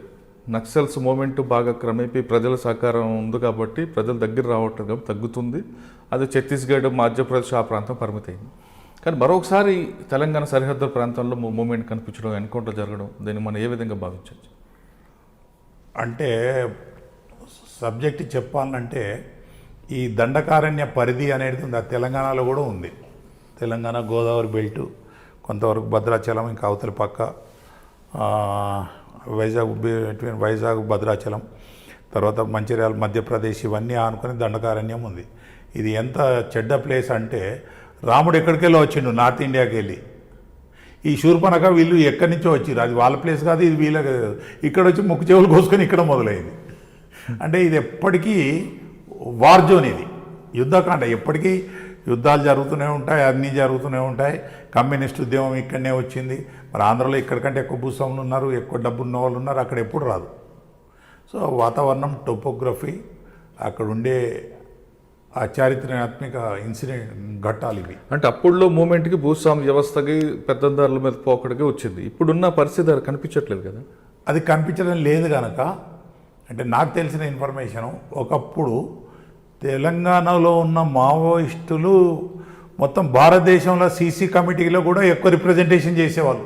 అంత కమిటెడ్, అంత అఫెన్సులు చేసిన వాళ్ళు, అంత ప్రొలాంగ్డ్ లైఫ్ అనిపించిన వాళ్ళు. ఇప్పుడు తెలంగాణలో సీఓ లేక బయట ఉన్న వాళ్ళని రప్పించడమో లేకపోతే బయట స్టేట్ల నుంచి తీసుకొచ్చుకోవడమే జరుగుతుంది అన్న ఫీలింగ్ ఏదో ఉంది అని నాకు కొంచెం తెలిసింది. అందుకే మొన్న ఈ మంచిర్యాల ఆసిఫాబాద్ ఫారెస్ట్కి వచ్చిన దళము, అఫ్కోర్స్ తెలుగువాడే, కానీ ఛత్తీస్గఢ్ నుంచి పిలిపించుకున్నారు అతన్ని. ఇక్కడ ఎవరు లేడు కదా, ఇంపోర్ట్ చేసుకోవాల్సిన పరిస్థితి వచ్చింది. అంటే వాళ్ళు కూడా అనుకుంటున్నారు విలేజ్లో అందరు ప్రజలు స్థితిగతులు బాగుపడ్డాయి, ఎక్కువ మోటార్ సైకిల్ కొంటున్నారు, ఎక్కువ రియల్ ఎస్టేట్ భూమి ఉంది, ప్రజలు చదువుకుంటున్నారు, స్కూళ్ళు అయినాయి, రోడ్లు అయినాయి, ప్రభుత్వం చిన్న స్టేట్ అయినాక ఎక్కువ డెవలప్మెంట్ చేస్తుంది. ఇవన్నీ జరిగి ఆ వాతావరణం కనిపించడం లేదు వాళ్ళకు. ఒక ఛాన్స్ దొరికితే ఎవరినో తరఫున ఇద్దరు కొట్టుకుంటే ఒక తరఫున పోట్లాడి వీడు గరీబ్ వాడు పేదోని కొట్టిండని ఉన్నోని కొట్టుడు. ఇప్పుడు సైకిల్, మోటార్ సైకిల్ ఉంది, తప్పైనా కారు ఉన్నది అంటారు, వాడు పెద్దోడు కనుక కదా, అది తప్పు లేకున్నది అంటారు. ఈ వీళ్ళకు అటువంటి అవకాశం కొరకు చూస్తున్నారు, కానీ వాళ్ళకు దొరుకుతలేదు అటువంటి అవకాశము అని తెలిసింది నాకు. కానీ మీరు చెప్తున్న ఛత్తీస్గఢ్ నుంచి వాళ్ళని ఎక్స్పోర్ట్ చేసుకొని పని చేయించుకుంటారు, లోకల్గా వాళ్ళకి మ్యాన్ పవర్ లేదు, ప్రజల సహకారం అందట్లేదని లేదు. కానీ క్రమేపీ పెరిగే అవకాశం కనిపిస్తుందని ఒక అంచనా వస్తుంది. అది ఎట్లుంటుందంటే ప్రభుత్వము, ప్రభుత్వ అధికారులు, ప్రజలు, ఆ ప్రభుత్వంలో అంటే స్టేట్ గవర్నమెంటే కాదు, ప్రభుత్వం చెప్పి చేసే ఈ సర్పంచ్ లెవెల్లో వాళ్ళకు దగ్గర ఉండే వాళ్ళు వీళ్ళు చేసే అరాచకాలు రేపు ఎక్కువైతే ఆటోమేటిక్గా అది ఎక్కువవుతుంది. ప్రజలు తిరగబడేది ఎక్కడైనా రాజుల కాలంలో ఉంది, ఏదో ఉంది. మాణిక్ షా గారు అందులో భూ సమస్య భారతదేశంలో మొదటి నుంచి ఉంది. మాణిక్ షా గారు అప్పుడే నార్త్ ఈస్టర్న్ స్టేట్లో ఎందుకు డిస్టర్బెన్స్లు ఉన్నాయని ఎవరో పెద్ద బుక్ రాసినాడు, బాగా ఇన్వెస్టిగేషన్ చేసినాడని ఎవరో నాకు చెప్పినారు. సో అంటే మాకు కూడా అప్పుడప్పుడు క్లాసులు ఎందుకు వస్తుంది నక్సలైట్ విప్లవం, ఎక్కడ వస్తుంది, దాన్ని మొగ్గలోనే తుంచాలంటే ఏం చేయాలి, what is the police role అనేది ఒకటి ఉంది. కర్మగాలి పోలీసులకు ఎక్కడ ఒక అరెస్ట్ చేసుడు కొట్టుడు తప్పితే వేరే పవర్సే లేవు. అదే ల్యాండ్ రిఫార్మ్స్లో ఇందులో మొన్న ఏదో హైకోర్టు జడ్జిమెంట్ ఇచ్చినారు, చెరువుల దాంట్లో భూ కబ్జాల దాంట్లో జిల్లా ఎస్పీని చేర్చాలని. అట్లా కొంచెం పోలీస్కు యాక్టివ్ రోల్ ఇవ్వాలా. అండ్ ఏటూరు నాగారం పీఓలు ఉన్నాయి, ట్రైబల్ ఏరియాస్ ప్రాజెక్ట్ ఆఫీసర్లు, అవి ఇవి. వాటికి కొంచెం అప్పుడప్పుడు ఐపీఎస్ ఆఫీసర్స్ని వేయాలి. వాళ్ళు కొంచెం స్ట్రేట్ ఫార్వర్డ్ ఉంటారు, పేదల స్థితిగతులు బాగుపడడానికి మంచి కూడా జరుగుతుంది. సార్ ఇదే సిచ్యువేషన్ పెరగకుండా కంట్రోల్ అవ్వాలంటే ప్రభుత్వం ఎలాంటి చర్య తీసుకోవాలి, పోలీసులు ఏ విధంగా సహకరించాలి అక్కడ? ఎందుకంటే మీరు ఖమ్మం, చెర్ల, వెంకటాపురం ఆ బార్డర్ అంతా మరొకసారి కనిపిస్తుంది కదా.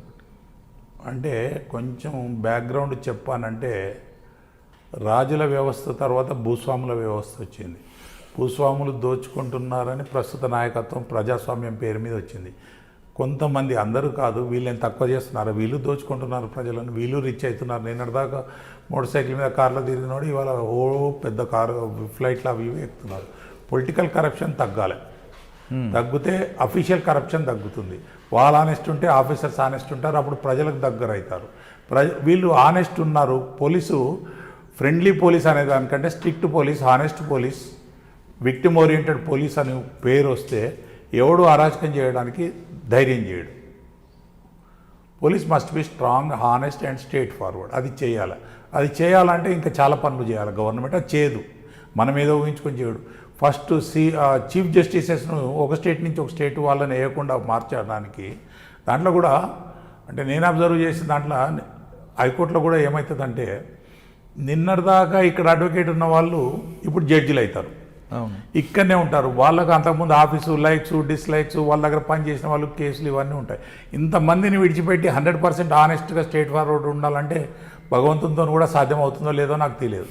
అందుకే మామూలు జడ్జిలను, ఐపీఎస్ ఆఫీసర్స్ను కొంచెం ఇంటర్స్టేట్ ట్రాన్స్ఫర్ చేస్తుండాలి ఎప్పటికీ. ఇప్పుడు సౌత్ జోన్ ఉందండి, 4 రాష్ట్రాలు ఉన్నాయి, కేరళ, తమిళనాడు, ఆంధ్ర, తెలంగాణ, కర్ణాటక. దీంట్లో ఒక 2 పోస్టింగ్లు ఒక స్టేట్లో చేస్తే ఇంకో పోస్టింగ్ ఇంకో స్టేట్లో, ఒక పోస్టింగ్ ఆయనకు వాళ్ళ నేటివ్ స్టేట్లో. తర్వాత చాలామంది ఎందుకవుతున్నారంటే ఐపీఎస్ వాళ్ళు బెంగాలు, మిజోరాం వాళ్ళు, అస్సాం వాళ్ళు 30 ఏళ్ళు ఇక్కడనే చేసి ఇక తర్వాత పోతే వాళ్ళ ఊర్లలో కూడా ఎవడు గుర్తుపట్టకపోతే ఇక్కడనే సెటిల్ అవుతున్నారు. ఇక్కడ ఎవరు తెలియదు వాళ్ళకు, అక్కడ ఎవరు తెలియదు. దానికంటే అక్రాస్ ద కంట్రీ 2 సార్లు లూప్ లైను, సిఆర్పిఎఫ్ వాళ్ళు ఆల్ ఇండియా ఫిగర్స్ కదా. Indian police service throughout India వాళ్ళకి తెలిసి ఉండాలి, ఇండియాలో పనిచేసే అవకాశం ఉండాలి. అటువంటిది లేక ఒకటే స్టేట్ ఇవాళ తెలంగాణలో వేసినారు. తెలంగాణలో ఉంటే హైదరాబాద్లో ఉండాలి, లేకపోతే వేరే పోస్టింగ్ లేవు సీనియర్ ఐపీఎస్ ఆఫీసర్స్కు. ఏదో లూప్ లైన్ పోవాలి. మా డిపార్ట్మెంట్లో ఎట్లుంటుంది, అయితే జిల్లా ఎస్పీ చేయాలి, పోలీస్ కమిషనర్ చేయాలి, లేకపోతే డీజీ చేయాలి. ఇక మీతో ఎవరు అడగరు, మాకేం లాభం అని అంటున్నారు ఫీలింగ్ కూడా ఉంటుంది. అంటే చాలామంది పర్సనల్ ఇవన్నీ ఎవరు చెప్పరు, చెప్పాల్సిన అవసరం లేదు. నేను చెప్పినందుకు కూడా ఇది నా పర్సనల్ వ్యూ తప్పితే వేరే కాదు. సో వీళ్ళని కూడా ఒక రీజనల్ రిలీజియన్ ఓరియంటెడ్ చేయొద్దు వీళ్ళను. సీఎం ఏ క్యాస్ట్ వాడు, సీఎం ఏ గ్రూప్ వాడు, సీఎంను పట్టుకుంటే పోస్టింగ్లు వస్తాయి అన్న ఫీలింగ్ పోవాలి ప్రజలలో. అట్లాగే డిఎస్పీలు, ఎస్ఐలు. ఇప్పుడు మహారాష్ట్ర, తమిళనాడులో అనుకుంటాను ఎక్కనో ఎస్ఐలు, ఇన్స్పెక్టర్లు కూడా స్టేట్ వైడ్ ట్రాన్స్ఫర్స్ ఉన్నాయి అక్కడ. నేనున్నప్పుడు ధర్మాబాద్లో పనిచేసినప్పుడు తెల్లారి పూనాకు వీకింది. ఇక్కడ లేదు. ఇప్పుడు వరంగల్ జిల్లాలో పనిచేయాలంటే నిన్నటిదాకా వరంగల్ ఉన్నాడు, సపోజ్ వరంగల్ ఆయన కరీంనగర్, ఖమ్మం పెట్టాడు. ఇప్పుడు ఏమంటాడు, నాది వరంగల్ జిల్లా వేరు, ఈ జనగాం జిల్లా వేరు, మహబూబాద్ జిల్లా వేరు, వేరే జిల్లాలు ఇక్కడనే ఉంటా అంటాడు. ఇక వాళ్ళకు సెల్ఫ్ ఇంట్రెస్ట్లు పెరిగితే ఈ పొలిటీషియన్స్ కూడా వాళ్ళను వాళ్ళ పనులకు వాడుకుంటారు. అదే సార్, మీరు ఇందాక అన్నట్లుగా ఐటీడీఏ ప్రాజెక్ట్ డైరెక్టర్లుగా ఐఏఎస్లు కాకుండా ఐపీఎస్లు పెడితే మేము ఉపయోగం ఉంటుంది అంటారా? ఎఫెక్టివ్ ఉంటుంది. ఏ విధంగా అంటే వీళ్ళు కొంచెం యాక్టివ్గా ఉంటారు. ప్రజలు ఎవరన్నా అన్యాయం అంటే పోలీస్ ట్రైనింగ్ చేసిన వాళ్ళు కాబట్టి అన్యాయం జరిగిన వాళ్ళకు న్యాయం జరగాలని అంటారు. కొంచెం ఏసీలు లేకున్నా తిరుగుతారు, అడవులు తిరుగుతారు, పెట్రోలింగ్ తిరుగుతారు. అట్లా ఐఏఎస్ వాళ్ళు స్ట్రిక్ట్ ఉంటే, అంటే ఇది నా పర్సనల్ ఒపీనియన్, ఇంతమంది ఎంఆర్ఓలు ఇంత ట్రాప్లు ఇవన్నీ ఎందుకు జరుగుతాయండి? పోలీసులు తింటలేరని కాదు, తినరని కాదు, కొంచెం డిస్క్రిపెన్సీ అది ఉంటుంది, రేట్ ఆఫ్ డిగ్రీ. కొంచెం ప్రజలకు ఎక్కువ ప్రభుత్వంతో సంబంధాలు ఉండేది రెవెన్యూ, ఎలక్ట్రిసిటీ, తర్వాత పోలీస్. ఈ ముగ్గురు మంచి ఎఫిషియెంట్గా ఉంటే, ప్రభుత్వం వీళ్ళని ఎఫిషియెంట్ ఆఫీసర్లను వేస్తే ఆటోమేటిక్గా రాష్ట్రము, దేశం బాగుపడుతుంది. ఓకే, ఇంకా మనం పోలీసింగ్ తీసుకుంటే ఫ్రెండ్లీ పోలీసింగ్ మీ అభిప్రాయం ఏంటండి? నేను దండ పెడతా. ఫ్రెండ్లీ పోలీస్ అంటే, నేనున్నప్పుడు మినిస్టర్ వస్తే నేను యాజ్ డిఎస్పీగా, ఇన్స్పెక్టర్గా ఎస్ఐగా నాకు సంబంధం లేదు. ఎస్ఐలను బందోబస్తు వేసేవాళ్ళం, ఆయన గెస్ట్ హౌస్లో ఉన్న మటుకు, లేకపోతే ఏదన్నా మీటింగ్ అయితే పంపించేవాళ్ళం. కానీ ఇప్పుడు ఎమ్మెల్యే అవుతున్నట్టు కూడా ఏసీపీలు, డిఎస్పీలు పోవాల్సి వస్తుందట. అంటే పొలిటికలైజేషన్ అయిపోయింది ఫోర్సు. ఇక తర్వాత ఏముంది, జ్యుడిషియరీ, దాన్ని ఎట్లా డామినేట్ చేయాలని అది చూస్తారు. అది కూడా పడిపోయిందంటే పాలిటీషియన్స్లో పాలిటిక్స్ ప్రభుత్వానికి అడ్డం ఏమీ లేదు అన్నట్టు. ఆ ప్రభుత్వంలో ఎవరు వచ్చి గద్దె ఎక్కుతురు, ఎలాంటి వాళ్ళు పవర్కి వస్తురో అందరికీ తెలుసు. మరి ఇక దేశాన్ని మళ్ళీ రక్షించడానికి ఏం ఫ్రెండ్లీ పోలీసింగ్ అనేది మంచిదే అని కొంతమంది అధికారులు చెప్తున్నారు. ఎందుకంటే ప్రజలకి పోలీసుల మధ్య సంబంధాలు పెరుగుతున్నాయి కదండి. ప్రజలకు పోలీసులకు సంబంధాలు బాగానే ఉన్నాయి. అమాయకులకు కావాల్సింది ఏంటంటే ఇన్స్టంట్ జస్టిస్. వాడికి ఏదన్నా అన్యాయం జరిగితే వాడికి ఇమీడియట్ రెమెడీ కావాలంటాడు. వాళ్ళ అమ్మాయిని రేప్ అండ్ మర్డర్ చేస్తే అవతలని ఎన్కౌంటర్ కొట్టాలంటారు. దిశ ఎన్కౌంటర్ అయినప్పుడేమో అందరూ ఎందుకు లొల్లి పెడతారు. కానీ ఈ కొత్త సెల్ఫ్ స్టైల్డ్ ప్రజా సంఘాలు, మన సంఘాలు, who are against the establishment, who are against the police అంటే దిష్టి కొట్టేటోళ్ళు, కోపం మీద ఉన్న వాళ్ళు ఈ రకంగా తీర్చుకుంటారు. కానీ అమాయకులకు ఇన్స్టెంట్ జస్టిస్ కావాలి, పోలీస్ స్ట్రాంగ్ ఉండాలి, పోలీస్ యాక్షన్ తీసుకోవాలనే కోరుకుంటారు. ఓకే, అంటే అవి ఏ పేపర్లో రావు, ఏ టీవీలో రావు. ఇవన్నీ పొలిటికల్ ఓరియంటెడ్ అయినాయి. వీటి భాషలు కూడా పాలిటీషియన్స్ అయినారు కనుక వాళ్ళు ఏం చెప్తే అది రాస్తారు. చాలామంది విలేకరులు అతను బాధపడుతుంటారు, నేను రాసిన మామూలు పబ్లిక్ చేయడం లేదన్నా అని. అంటే దిశ ఎన్కౌంటర్లో పోలీసులకి అభినందనలు రావచ్చు, కానీ తర్వాత ఎంక్వైరీలో అదే పోలీసులు ఇబ్బంది పడితే ఇదే ప్రజలు కానీ సంఘాలు కానీ రావు. అది మా కర్మ. నక్సలైట్ల యాక్షన్లలో మా వాళ్ళు చచ్చిపోతే ఎవడొచ్చింది, ఎవరు రాడు, మాట్లాడించడానికి కూడా రాకపోతే తెల్లారి బాగానే చంపుతారని. అదే వాడు చస్తే వీళ్ళందరూ పోయి దండలు ఎత్తారు. అంటే అది భక్తి కాదు, ప్రేమ కాదు, భయానికి. కానీ ఇప్పుడు జరుగుతున్న ఎన్కౌంటర్లో అందరు దేవుళ్ళకు దండం పెట్టినట్టు శని దేవునికి దండం పెడతామండి. ఎందుకు పెడతాం? నువ్వు వరమేమని కాదు, నా జోలికి రాకు అని. ఇటువంటి సిస్టమ్ మొదలైంది. కానీ పోలీసులు రిస్క్ తీసుకొని ప్రజల యొక్క డిమాండ్ మీద లేదా సిచ్యువేషన్ బట్టి ఎన్కౌంటర్లు చేస్తే రేపు పొద్దున అదే ఆఫీసర్ కోర్టులో నిలబడితే ఆ ఆఫీసర్కి సపోర్ట్ చేసే వాళ్ళు ఎవరు ఉంటారా? కర్మ, వాడి పిల్లల అదృష్టం అంతే. గవర్నమెంట్ చేస్తేలే, మాకు ఎన్నిసార్లు నిలబడలేదు, ఎన్ని చేయలేదు. అప్పుడున్న పరిస్థితి ఇప్పుడు పరిస్థితులు మారుతున్నాయి కదా. అందుకే ఇప్పుడు ఎవడు చేయడు, ఇప్పుడు చేయమన్నా చేయరు. అన్లెస్ పోలీసు వాళ్ళ జోలికి వచ్చి పోలీసు వాళ్ళని చంపడం మొదలు పెడితేనే మళ్ళీ పోలీస్ రియాక్షన్ ఉండేది. లేకపోతే మిగతా వాళ్ళని చంపినా అది చంపినా ఇక వీళ్ళు పోయి పంచనామాలు రాసుకొని వస్తారు. టీంలు వదులుతున్నాం, ఇది వదులుతున్నాం, సీసీటీవీ కెమెరాలలో అబ్జర్వ్ చేస్తున్నాం, అవి చెప్పుకుంటూ ఉంటారు. 2 రోజులు అయితే మర్చిపోతుంటారు. ఓకే సార్, ఇప్పుడు కన్వర్షన్ రేటు 33% ఎందుకు పెరగట్లేదండి సార్? అది ఎట్లుంటుందంటే, ఫస్ట్ క్రైమ్ రేట్ అయితే మాత్రం అలాగే ఉంది. క్రైమ్ రేట్ పెరుగుతుంటుంది, ఎందుకంటే జనం పెరుగుతున్నారు, అరాచకం పెరుగుతున్నది. అండ్ క్రైమ్ చేసే దాంట్లో చదువుకున్న వాళ్ళు కూడా చేస్తున్నారు. సపోజ్ నేను చెప్తాను, నేను ట్రాఫిక్లో ఉన్నప్పుడు ఒక ఎన్ఆర్ఐలు వాళ్ళు వీళ్ళు కలిసారు. వాడు అమెరికాలో ఉంటే బెల్ట్ పెట్టుకుంటాడు, సిగ్నల్ అది పెడతాడు, సిగ్నల్ కాడ ఆపుతాడు, 10 గజాలు వెనక ఆపుతాడు, అన్నీ ఆపుతాడు. ఇక్కడ రాగానే వాడు ఇంగ్లీష్లో మాట్లాడుకుంటూ, కానిస్టేబుల్ మాట్లాడితే ఇంగ్లీష్లో మాట్లాడతాడు, సిగ్నల్ జంప్ అవుతాడు, పోతుంటాడు. నేను ఆపి అడిగినా, మరి నీకు అక్కడికి ఇక్కడికి ఏంటంటే, లాస్ స్ట్రిక్ట్ లేవుగా సార్, మీరు ఎవరుతున్నారని చెప్పితే వింటారు కదా సార్ అని అన్నాడు వాడు నన్ను. ఓపెన్ హార్ట్ ఇది. సో మరి అట్లాంటి వ్యవస్థ ఉన్నప్పుడు ఎవడెందుకు వింటాడు? సిగ్నల్ ఆగి 2 నిమిషాల కంటే. అండ్ కొంతమంది ఒక పర్టికులర్ క్యాస్ట్ రిలీజన్ ఏమనద్దు కానీ దే ఆర్ ఓరియంటెడ్ మిస్చీఫ్లు చేయడం కానీ, సిగ్నల్ జంపింగ్లు కానీ, ట్రాఫిక్లు చేయడం కానీ, వాళ్ళని కంట్రోల్ చేసే శక్తి ఇప్పుడు ప్రస్తుతంలో ఈ ప్రభుత్వానికి, పోలీస్ వ్యవస్థకు లేదు. మనం లాక్డౌన్లో కూడా చూసినాము. అంతటా డిసిప్లిన్ ఉంటే కొన్ని జాగాలలో పోలీసులను కొట్టడం అది ఇది. ఏదైనా గవర్నమెంట్ పవర్లో ఉన్న నాయకుల ఎంకరేజ్మెంట్ లేనిది ఏది అరాచకం కాదండి. మీరు మంచిగా ఉండండి, జనమంతా బాగుంటారు. అది అయ్యే పని కాదు ఈ దేశంలో. సో కాబట్టి ఇవన్నీ జరుగుతూనే ఉంటాయి. రాములవారు మళ్ళీ పుడుతుంటాడు, రావణాసుడు పుడతాడు, సీతమ్మలని ఎత్తుకపోతుంటారు. నాకు మొన్న నిన్న పెద్దమని చెప్పిండు ఒక అతను. ఈ 354 కేసు అనేది ద్రౌపది బంగపాటి నుంచి మొదలైందండి. అటెంప్ట్ టు కమిట్ రేప్ కింద అది కూడా వస్తుంది. సీతమ్మ వారిది అబ్డక్షన్ కింద రాదా అండి? ఇవన్నీ మొదటి నుంచి ఉన్నాయండి దేశంలో అన్నాడు. నాయనో అనుకున్నా.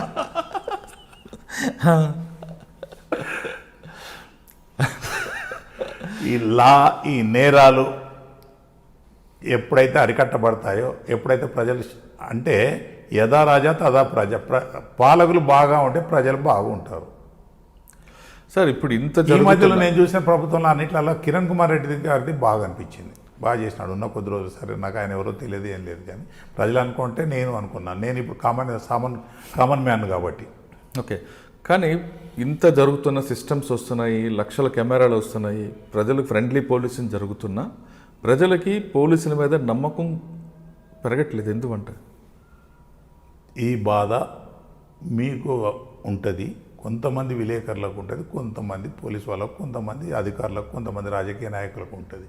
మిగతా వాళ్ళందరూ ఏమనుకుంటారో తెలుసా? నాకేంటంట, నాకేం వస్తుందంట అంటారు.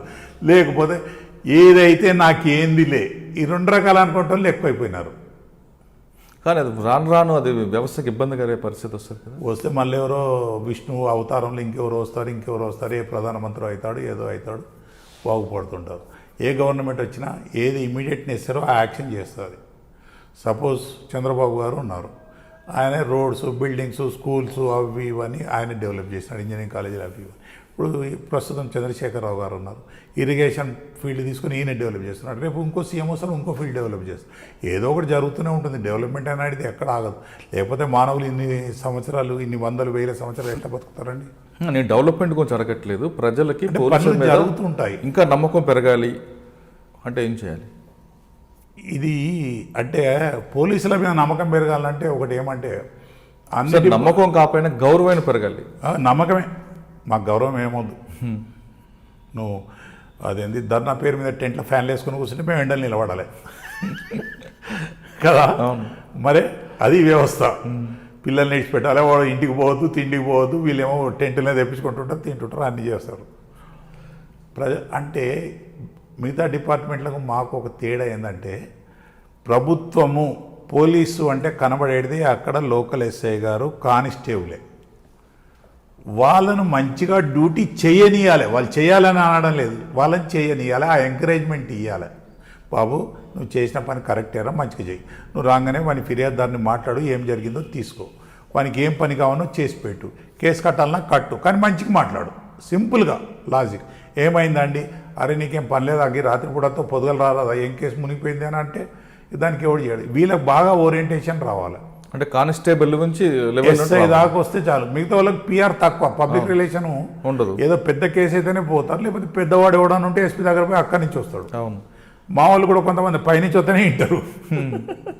ఇవన్నీ lack of education, lack of proper training. Sir గతంలో మీరు నేను చెప్పాను ఒకటే ఎగ్జాంపుల్. నేను లైఫ్లో పీటీసీ తర్వాత ట్రైనింగ్ పోయింది ఒకటేనండి. డిఎస్పీ నాకేదో అకౌంట్స్ లెక్కలు రాయమని పంపించిన, లెక్కలేందో నాకేందో 6 రోజుల్లో ఆడిట్ అయితే ఆడిట్ బుక్లు రాయాలి, ఇవి రాయాలి, ఇన్స్పెక్షన్ అని పంపించిన. అదేవో నాకే అర్థం కాలేదు, ఎవరికి అర్థం కాలేదు. ఒక ట్రైనింగ్ అంటూ, ఒక ఓరియంటేషన్ అంటూ ఉండాలి కదా. ఆర్మీ వాళ్ళకు ఉన్నట్టు 3 సంవత్సరాలకు ఒకసారి, సంవత్సరానికి 10 రోజులు, నెల రోజులు, 6 నెలలకు 5 రోజులు ఎక్కడన్నా ట్రైనింగ్ ఇన్స్టిట్యూట్ ఓరియంటేషన్ స్టార్ట్ అయిందండి. ఇప్పుడు అపోలో లాంటి దగ్గర మళ్ళీ ఎవరు చెప్తున్నారు? వాళ్ళకు మా పోలీసు వాళ్ళే చెప్తున్నారు.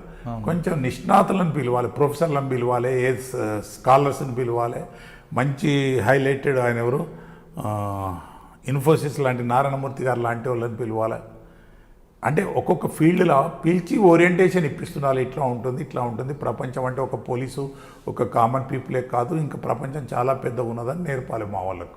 ఓకే, తర్వాత సార్ మీరు గతంలో లెక్చర్స్ ఉండాలి, సెమినార్స్ ఉండాలి.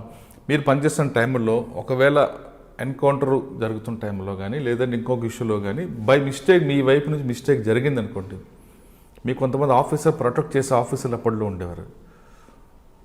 మిస్టేక్ జరిగితే జైలుకు పోయిన ఆఫీసర్లు కూడా ఉన్నారు. మేజిస్ట్రేట్ ఎంక్వైరీలో మాకు అగెన్స్ట్ అయ్యి ప్రాసిక్యూషన్ రాయమన్న వాళ్ళు కూడా ఉన్నారు. ఎన్హెచ్ఆర్సీలు ఫేస్ చేసిన వాళ్ళు ఉన్నారు. అప్పుడేదో పోలీసు మేజర్ అయితే కాదు, చిన్న చిన్న విషయాలు అయితే కొంచెం వాళ్ళు కవర్ చేసేవారు. ఒక చంద్రమౌళి ఆఫీసర్ ఉన్నారు, ఆయన వాంటెడ్ చేసింది కాకపోయినా ఏదో జరిగిందని ఆయన కొంచెం ప్రొటెక్ట్ చేసే ఆఫీసర్లు ఉండేవారు. మనం మంచి ఉద్దేశం ఉంటే భగవంతుడు సాయం చేస్తాడండి. ఇప్పుడు కేసు వస్తుంది, ఫుల్ ఎవిడెన్స్ లేకపోయినా ఏదో ఒకటి చేసి ఛార్జ్ షీట్ చేస్తాం. అట్లాగే మా వాళ్ళు ఇన్వాల్వ్ చేసి ఏదో ఒకటి చేసి మాఫ్ చేసుకోలేమా? ఇప్పుడు అటువంటి సిచ్యువేషన్ లేదు అనేది ఒక వాదన ఉందండి. ఏమండి? ఇప్పుడు అలాంటి సిచ్యువేషన్ అన్నీ ఉంటాయి. కాకపోతే ఆనెస్ట్గా తెలిసి తప్పు ఎవడు చేయకూడదండి. పొరపాటు జరుగుతుంటాయి. After all everybody is human being. తప్పు అంటే తెలిసి చేసేది తప్పు, తెలియక చేసేది పొరపాటు. తెలియక చేస్తే ఎవరైనా క్షమిస్తారు, సపోర్ట్ చేస్తారు అని చేస్తారు. నా కేసులో కూడా చాలా జరిగినాయి. సార్, ఫైనల్గా ఇప్పుడు వస్తున్న ఆఫీసర్లకి, ఇప్పుడు అంటే ప్రజెంట్ ఉన్న పనిచేస్తున్న ఆఫీసర్లకి, అదేవిధంగా పోలీస్ డిపార్ట్మెంట్లోకి వచ్చే కొత్తగా వస్తున్న యువతలకి మీరు ఇచ్చే మెసేజ్ ఏంటి? అంటే లోకల్ పరిస్థితులను బట్టి మెదులుకోవాలి. ఫస్ట్ ఎక్కడ ఏ క్రైమ్ రేట్ ఉంటే దాని మీద కాన్సన్ట్రేట్ చేయాలి. ఎక్కడ విక్టిమ్స్ ఉంటే ఆ లొకాలిటీపై వాళ్ళతో మాట్లాడుతుండాలి. అండ్ కమిట్మెంటు, హార్డ్ వర్క్ ఉంటే సక్సెస్ వస్తుంది. వాళ్ళకి నేను చేయాలి, నేను పోలీసు ఉద్యోగానికి వచ్చినా ఇది నా లైఫ్ మోటో. ఎస్, నేను దీన్ని పోలీసు నిండుగా 100% పోలీసు విధులు నిర్వర్తిస్తాను. కమిట్మెంట్, దానికి తగ్గ పని చేయాలి, హార్డ్ వర్క్. ఒక గంట వర్షంలో నిలబడు అంటే నిలబడాలి, తప్పదు అనుకున్నప్పుడు when rape is imminent face it. రేపు ఖచ్చితంగా జరుగుతుంది అన్నప్పుడు ఫేస్ ఇట్, ఎంజాయ్, తర్వాత కేసు పెట్టుకో. కానీ నువ్వు ఎస్కేప్ అవి కాకూడదు అని ఓ సామెత ఉండేప్పుడు. హార్డ్ వర్క్ అన్నప్పుడు చేయాల్సిందే. Commitment plus hard work is equal to success. అది ఎక్కడ ఎలాంటి పరిస్థితులు, సపోజ్ సౌత్ తెలంగాణలో ఉండే పరిస్థితులు వేరు, నార్త్ తెలంగాణలో ఉండే పరిస్థితులు వేరు. అండ్ ఇప్పుడు Asifabad, Bhupalpally is very much affected. ఇప్పుడు అక్కడ 4-5 బ్రిడ్జిలు అయినాయి. అంతకుముందు బ్రిడ్జి లేకపోవు. ఒక దీపావళి తర్వాత సీజన్లోనే ఆ ఓడలు పుట్టిన నడిచేటి. ఆ సీజన్లో కొంచెం గోదావరి కాపలా ఉంటే అయిపోయేది. వర్షాకాలంలో దాటేవాళ్ళు కాదు. ఇప్పుడు బ్రిడ్జిలు అయినా కనుక ఎప్పుడన్నా రావచ్చు, పోవచ్చు. కాబట్టి ఎక్కడ ఏ పరిస్థితులకు అనుకూలంగా అక్కడ పనిచేయాలి. పనిచేసి నేను పోలీసు ఉద్యోగం పొట్ట కొరకు రాలేదు, కమిట్మెంట్తో వచ్చిన అన్న ఫీలింగ్ రావాలి వీళ్ళకి, యంగ్స్టర్స్. వాళ్ళ ఐపీఎస్లు కానీ, ఈ కానిస్టేబుల్ కానీ, ఎవరన్నా కానీ డిగ్నిటీ, అదే ఆ ఉద్యోగానికి న్యాయం కలిగించు. ఎక్కడ పనిచేస్తామని కాదు, ఆ పరిస్థితులకు అనుగుణంగా పనిచేయాలంటున్నారు చంద్రమౌళి గారు. అక్కడ ఎండ అవ్వచ్చు, వాన అవ్వచ్చు, చలి అవ్వచ్చు, ఆ ప్రాంతం అనుగుణంగా ఎలాంటి సమస్యలు ఉన్నాయో ఆ సమస్యలకు అనుగుణంగా మనం పనిచేస్తే ఖచ్చితంగా మంచి సక్సెస్ రేట్ సాధిస్తామంటూ చంద్రమౌళి గారు చెప్తున్నారు. అంతేకాదు, ముఖ్యంగా చెప్తున్నట్లుగా భూపాలపల్లి ఆ ప్రాంతంలో గతంలో ఉన్న పరిస్థితులు వేరు, ఇప్పుడు పరిస్థితులు వేరు. రాష్ట్ర సరిహద్దులు కలిపి బ్రిడ్జిలు వచ్చాయి కాబట్టి అటువంటి ప్రాంతాల్లో నిత్యం నిఘా ఉంటే మరొకసారి తెలంగాణ రాష్ట్రంలో నక్సల్స్ మూవ్మెంట్ పెరిగే అవకాశం ఉండదంటూ ఆయనకు అనుభవాన్ని వ్యక్తం చేస్తున్నారు. ఇది ఈ వారం చంద్రమౌళి గారితో పార్ట్ 2 ఇంటర్వ్యూ. వచ్చేవారం మరో గెస్ట్తో మళ్ళీ కలుద్దాం. అంతవరకు నమస్కారం. కాకపోతే ఇది నేను వాళ్ళని చేయమని చెప్పేది కాదు, ఇది కాదు. నా పర్సనల్ అభిప్రాయం మాత్రం ఎవరిని కించపరిచాలి, ఎవరినో అగౌరవపరిచేయడానికి చెప్పినవి మాత్రం కాదు. ఇవి ఏదో ఓల్డ్ మ్యాన్ చెప్పేటి నీతులు. Hello, this is Renu Desai. Please subscribe to iDream. Subscribe iDream. Please subscribe iDream. Please subscribe to iDream. For more videos, subscribe iDream. Hi, this is Revati Chaudhary. For more videos, please subscribe iDream. For more videos, please subscribe iDream. మీరందరూ కూడా iDream ఛానల్ని subscribe చేయాలని కోరుకుంటున్నాను. I'm Sucharita, Home Minister of Andhra Pradesh. For more videos, subscribe iDreams.